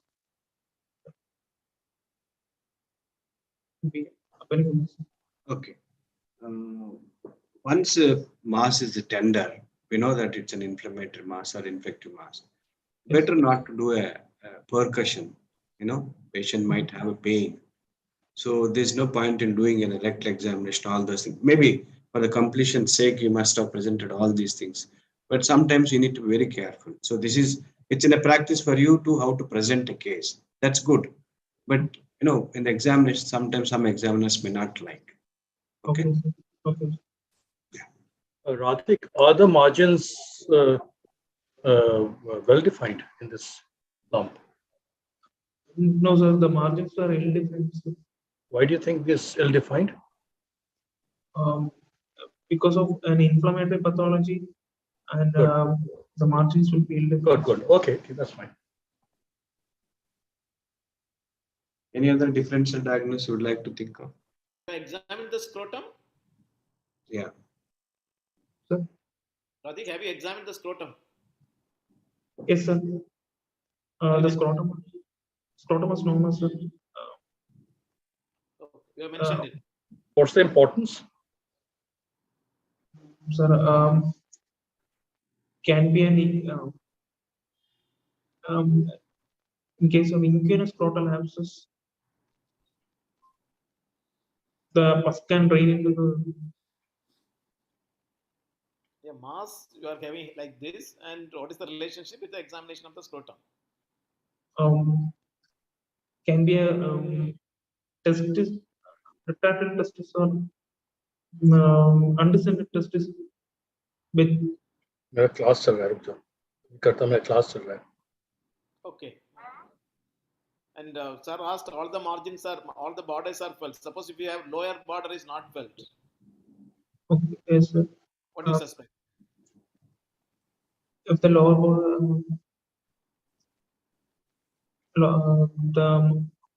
what was it? No, I don't know. The mass is coming from the pelvis or from the abdomen? From intra-abdominal pathology. The mass will be from intra-abdominal. Sir? You are having an acute abdomen case because just 1 week duration you have an acute abdomen. Yes. And there is a systematic way of examination of the acute abdomen also. Okay, sir. When you are doing a palpation, the pain complaint with the pain abdomen and acute abdomen, you are examining the case. Yes. So you have not talked about any rigidity, whether the abdomen, what is that happening, what is happening to the other areas of palpation. Sir, there was no. I mean, it seems you are presenting like a short case. Right away, you want to present like an appendicular pathology. So it is better if it is an acute abdomen case and you try to present in a systematic way. Okay, sir. Any other differential diagnosis you would like to consider? Sir, one is appendicular mass, sir. The other may be ileocecal TB, sir. Ileocecal tuberculosis. Why short history? 1 week history. The patient can have ileocecal TB secondary to if the patient is having Short history, 1 week history. He has no GI symptoms. So 1 week history. The tuberculosis, they'll have a long history. Any other? Any other differential diagnosis? Sir, the abscess, sir, ideal abscess or idiosyncratic abscess, sir. Okay, but you should have most common cause again tuberculosis.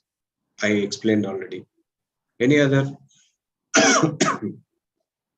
Any other So short? Jalal was talking to you about the scrotum and testes. Anything to do with that here?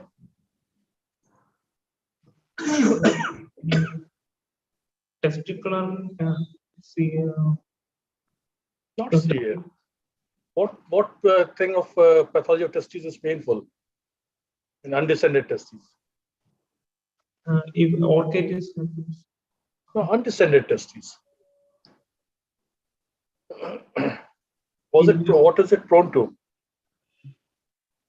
undescended testes, it can get infected. Torsion. Torsion testes can have pains.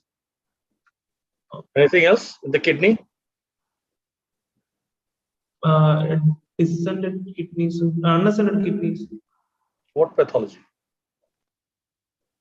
Unascended kidney can present as any abscess, any perinephric abscess.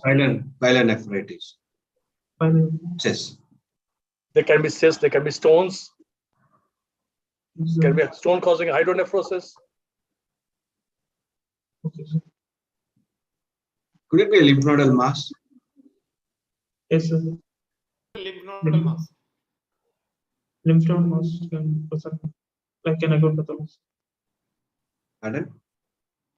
What lymph node? What could be the pathology if it is a lymph nodal mass? Can be mesenteric lymph. Right iliac fossa, not mesenteric. Right iliac fossa. Differential diagnosis of mass in the right iliac fossa.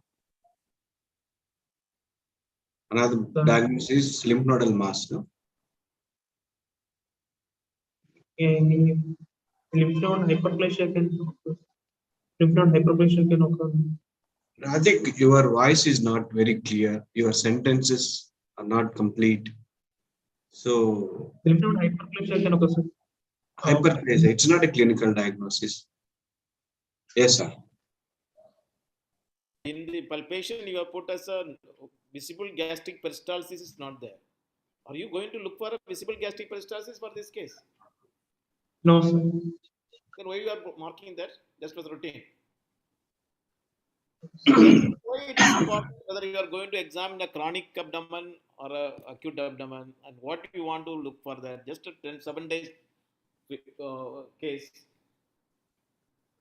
Postgraduates, we expect you to make confident what you do, what you are seeing, what is your approach, how you are going to see with the case. And if you spend time for seeing for a gastric peristalsis, that means you are not confidently approaching the case. Okay, sir. So what do you want to do now? Go ahead. If it is a appendicular mass, why do you think this patient has fever, Dr. Adi? Sir, if the patient is having appendicular abscess, the patient can have fever, sir. But you said it's appendicular mass. Appendicular mass, sir. Initially, the patient has. Is there any difference between appendicular mass and appendicular abscess, or both are same? There's difference, sir. Appendicular mass usually occurs after an initial attack of appendicitis, and the inflamed appendicitis is contained by the omentum, the adjacent bowel loops. And if the inflammation is not initially controlled at the early stage, appendicular abscess can form.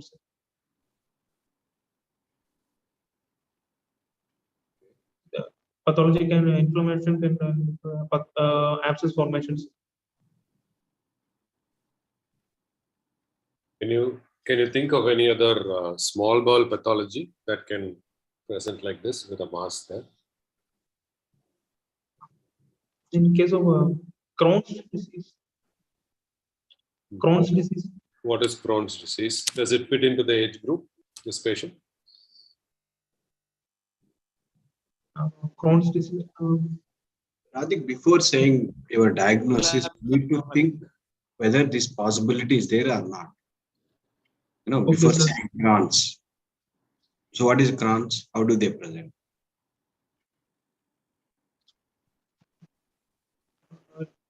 Middle age, sir. The patient can have present with Crohn's disease, sir. It's it's an inflammatory pathology, sir. Inflammatory pathology, sir. Crohn's disease also. So basically in your differential diagnosis, you can consider, but I think it's the age group probably does not fit into the diagnosis. Okay. Okay, sir.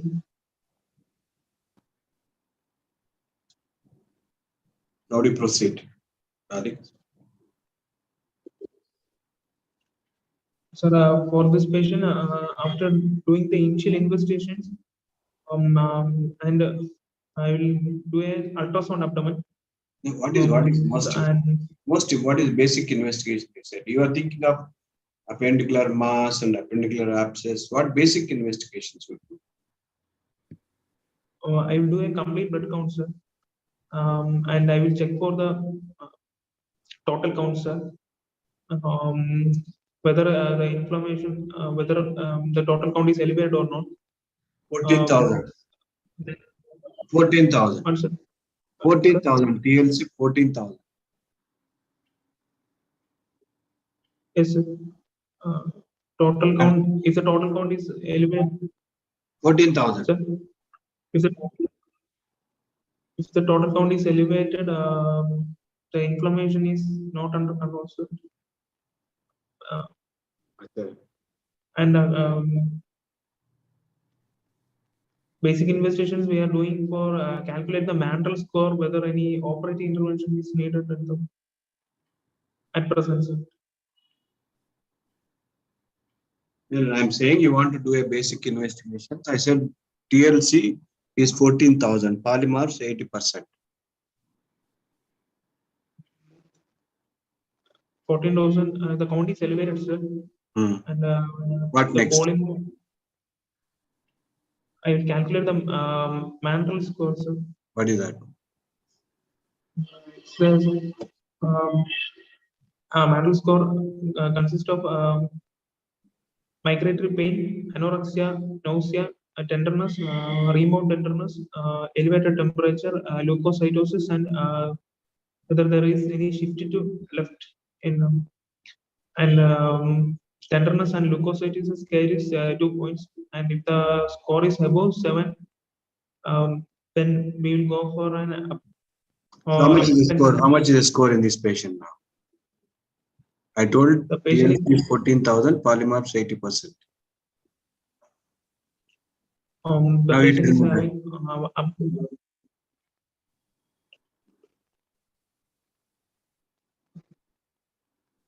the patient is having 4/7, sir. The tenderness tenderness is present, sir. It will carry 2 points, sir. And there is elevated leukocytosis is present, 4 points, sir. And there is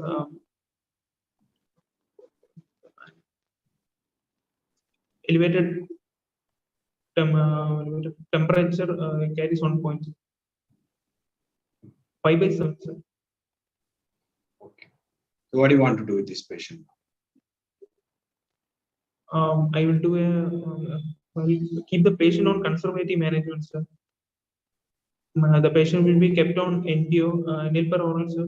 I'll give him IV fluids, IV antibiotics, and maintain a pulse chart, temperature chart, and the size of the chart will be also maintained.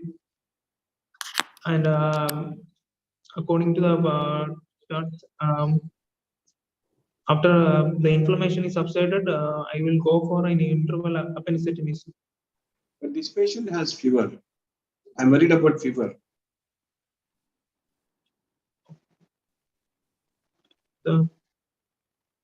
will give antibiotics, or whether the according to the chart, I will look for whether the fever is subsiding. Would you like to do any further investigation in this patient?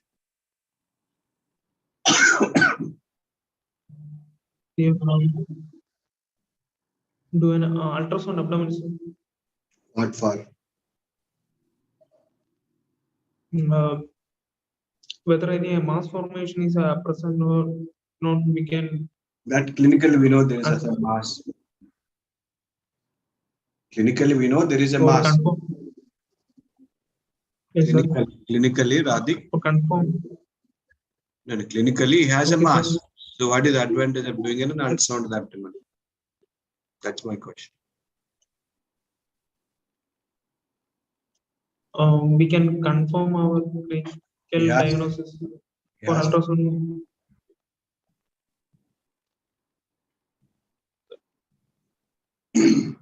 The whether the appendix is contained or not, we can confirm by ultrasound, sir. Whether the appendix can be visualized separately or not, we can confirm by ultrasound scans. Okay, ultrasound showed there is some collection. 5 into 5 centimeter Okay, sir. collection, and there is a mass, bowel thickening. That is an ultrasound report. He has raised counts. He has a fever. He has a fever. So then I will. Then we will proceed for an extraperitoneal abscess drainage. Okay, I think it's an abscess, appendicular abscess. It needs to be drained. We will suspect an appendicular abscess, and we'll go for an abscess drainage. After draining the abscess, after 6 months, we'll do an interval appendicectomy. By 6 months? 6 weeks. Abscess needs drainage. You will be quantify, or you will be just if it comes as an appendicular abscess, you will immediately go for drainage.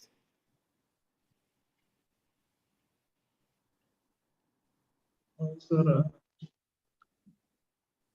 no, sir. If it's an abscess, we should drain the abscess. Otherwise, it can lead to peritonitis, pelvic abscess or pelvic abscess. So much If the abscess is not drained.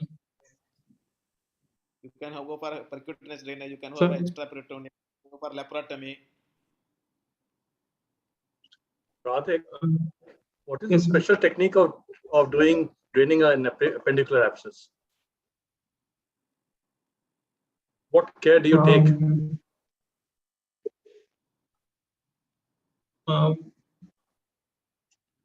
In the case of retrocecal abscess, we'll do it extraperitoneally, sir.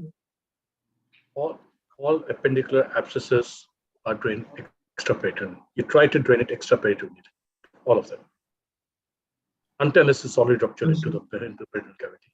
Okay, so you don't open the peritoneum while draining it. Raju sir, I have one doubt. Of late, I see good number of surgeons do laparoscopic drainage of the appendicular abscess. They do it. I mean, laparoscopy, they do it, I know. But in our days, we were taught like that. Yes, yes, sir. With Yes. laparoscopy, things have changed because then you can see it and then aspirate and clean it up under vision. So that's why maybe. Yes, sir. Agreed. Wholly. People are, in fact, do not wait till, sometime immediately they go to the laparoscopy and drain. Laparoscopy has changed the whole system of management of appendix. Nowadays, they're doing endoscopic appendicectomy also. So what's? Yes, no, they're putting an endoscope and they're going through the appendicular opening and fulgurating the appendix. So please carry on. Maybe if I'm permitted to say for Radhik, this batch of people have the, village posting, sir, Dr. Birappa, sir. Yes, These sir. people have got the district residency program, correct? Okay. Radhik? Yes. They have a district residency Yes, program. sir. In case if you get an appendicular abscess like that, you have, let us put it this way, logistically, sometimes it may not be available. Then absolutely no harm in making an extra peritoneal, like appendicular incision you put. Point we would like to tell you is not to contaminate the peritoneal cavity. You just have to sweep that. Once you open that, split the muscle, you will automatically, nature would have really made it extra peritoneal, even though logistically appendix is intraperitoneal organ, but still abscess tend to collect that and make a nick that drain. That is what we probably the message to be told. That is an experienced surgeon talking. Yes. Okay, sir. So, Yeah. Any questions? We said 6 months. Why 6 months for interval appendectomy? 6 weeks. 6 weeks, sir. All the appendicitis was managed conservatively has to Yes. go for an appendectomy. If so, what percentage? Any idea? No, sir. Fine. But you need to read. That's very interesting articles on that. Radhik, if you get a tender mass in the right iliac fossa, 1 week you are told, say, what are the 4 or 5 differential diagnoses you would like to keep apart from appendicular abscess or appendicular mass? What other diagnosis you will keep it in mind? Sir. That- Iliac abscess, sir. Iliac. No.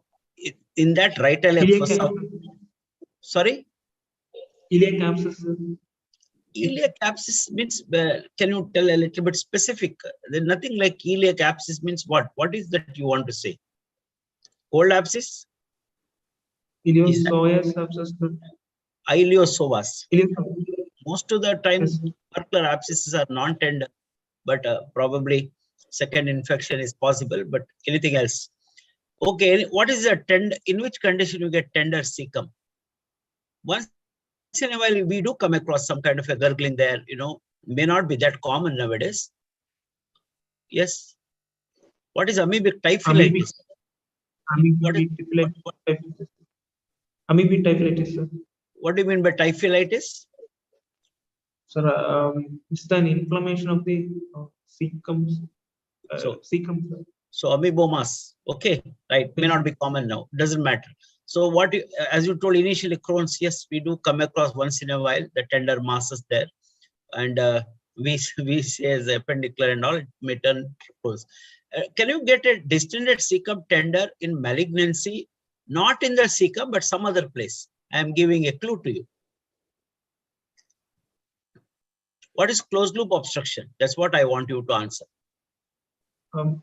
Ileocecal, if we are having a mass in the hepatic flexure, and the ileocecal valve will act as a closed loop. So that is why we need to all those clinical history you have to take properly. I have operated at least 2 or 3 patients who have undergone appendicectomy, sir, and because ultrasound you can easily miss that hepatic flexure growth, and cecum is distended and appendicectomy, so tenderness they elicited, and the patient comes as appendicitis. So you have to keep it in mind. Any other condition of the cecum? Rare cecal volvulus. Okay. So perforation, even a carcinoma, carcinoma cecum can have a small perforation with a pericolic abscess, and you can get a tenderness. So just keep it in mind that tender, because your case is, we are discussing on that line now. Of course, it's an appendicular abscess or appendicular mass in your case. Right, sir? Okay, Radhik, do you know what is pseudoappendicitis? Have you heard of this term? No, sir. Well, it's infection with Yersinia. Yersinia infection, enterocolitis is known as pseudoappendicitis. I just asked you. It's not necessary to know. Okay, sir. Actinomycosis. Differential diagnosis, actinomycosis. Very rare nowadays, but it's seen in post-operative patients. These are all the differential diagnoses: lymph nodal mass, ileocecal tuberculosis, Crohn's disease, amoebic typhlitis, and appendicular mass, unascended kidney, undescended testes with complications. So these are all the differential diagnoses you should think of. But here is short history and fever, so it's an inflammatory lesion. Okay. Malignancy do presents with an appendicitis. So elderly man who presents with an appendicitis, you have to think of a carcinoma. Lymphoma, very rare. That cannot be a clinical diagnosis, but it's an pathological diagnosis.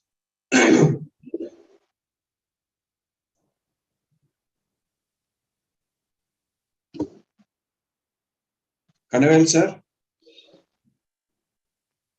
Sir, I'm with you, sir. 10 o'clock, sir. Yes, sir.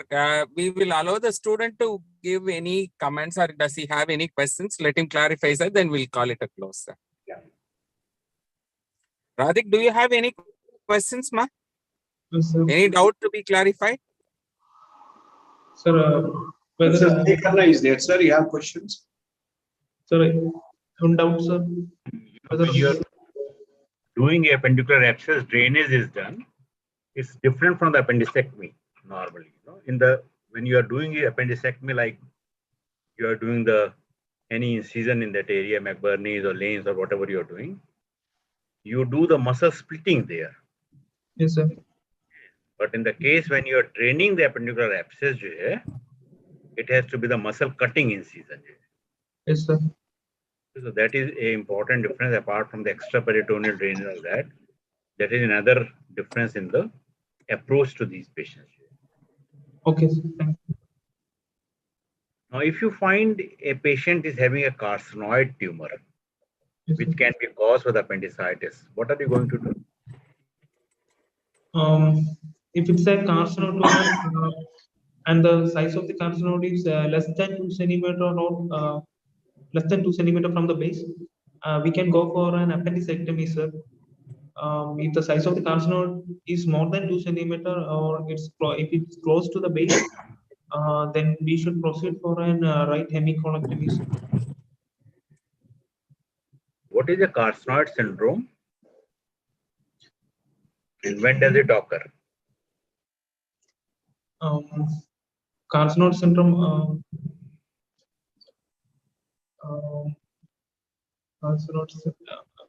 It's an adrenal. I'm not sure about that, sir. Think. Well, what are the symptoms of carcinoid? Just think, Radhik. Think. What are the symptoms of a carcinoid in the carcinoid syndrome? Patient can. What is secreted in a carcinoid? What is secreted in a carcinoid? Mucin, sir. Mucin. Mucin. Sir. No. Yeah, Argentina forms cells, isn't it? Argentina. Yes. So what is this typical peculiarity about it? They secrete? Mucin, sir. Mucin secretes. Oh. Okay, you'll have to read about it. 5-hydroxytryptamine, is it? Serotonin. Serotonin, yeah. You'll have to read about it. The patient may have the palpitation, the patient may have the anxiety. It usually occurs. Yeah, the patient sometimes may have the tricuspid regurgitation because of that. Okay, sir. And it usually occurs when there is a metastatic disease is there. Okay, if it is only localized to the appendix is there, it will not occur. But if it is a metastatic disease, the liver is there, then in that case you have. Why is it that appendix, even if it is carcinoma appendix, you don't have syndrome, but when it metastasizes, you get a syndrome, you get systemic features? In carcinoma. Appendix, lymphatics. No, this is metabolized in liver and the lungs, right? So if it is in the liver and there's a large amount of it going, some of it is metabolized in the lung, but rest of it goes into circulation, right? That's why in carcinoids you get right-sided cardiac valve involvement. because on the left side, it comes out after metabolism. So there's nothing much left there. Okay. You have to go and read about it. Okay, sir. I think, Inin, sir, are you with us, sir? Yeah, correct. Well, I'm here. Okay. I think. Do you have any closing comments, sir? We'll call it a close. No, I think both the students presented, as far as the comments, my advice would be that you need to focus on the clinical findings, and you need to be able to justify what you're presenting. I think that is very crucial. And as far as the discussion is concerned, I think both of them were found a little bit wanting. So maybe a little bit more reading up is essential, I think. Okay. But it was a good discussion, and thanks to all the faculty. Thank you. Thank you, sir. Thank you. Any other faculty would like to give comments, or can we call it a close, sir? Yeah, Radhik, I think you're fine. You're fine. You just need to brush up. I mean, you have to think of all the possibilities, what can happen, and read about each of the possibilities so they can remove them out. Right? Okay. You must have a detailed. Otherwise, Today every examiner, Radhik expects nothing but interpretation. See, interpretation. You say, sir, pain, vomiting, fever. Immediate question is why? Explain. You feel a mass, signs, why tender? Mobility, why fixed? Investigation, total count is high, why? What will you do? LFT is elevated, what will you do? So try to always, when you see and examine the patient, all the time, constantly think in your mind, right? Okay. So that will largely help you, definitely in the examination. Okay, sir. Thank you. Basically, you have to think of a mass in the right leg fossa, differentiate. Why not this? Why not that? Why not tuberculosis? Why not Crohn's disease? then you'll get the answer. Okay, sir. Short history, fever. So it has to be some inflammatory lesion. So rule out one by one. You should know basically the differential diagnosis, mass in the right iliac fossa. Rule out one by one. Simple. Okay. So thank you very much, sir. I thank Birappa sir, Inian sir for having spent a couple of hours of their valuable time for the class. Thank Kanna sir, Rajgopal sir, Rajiv Sahai sir, Hitesh sir, Jailal sir, and we could see Karnakaran sir and other senior faculty who have joined us. Thank you very much. Next week, sir, there is a request from one of the students to present a ventral hernia, because in some zones, ventral hernia cases are not kept for the exam, but it is quite some time the students want to present a ventral hernia. So we'll be having one ventral hernia. Possibly if I can assemble one groin hernia, we'll keep a hernia discussion for the next class. That is the plan. So any other inputs in the faculty, you are most welcome to share, sir. I'll be glad to collect the student and give it to you. With the permission, can we call it a close, sir? Kanna, sir? yes. Others? Good night, sir. Right, sir. Yes, good night. Good night, sir. I thank both Dr. Alex Edward, sir, and Dr. Sridhar, sir, for kindly contributing the students. Good luck to Aishwarya, and thank you for helping us to run the slides for Dr. Adik. Thank you, Dr. Adik, for joining us this evening. Good night, everyone. Good night. Thank Take you. care. Thank you. Thank you.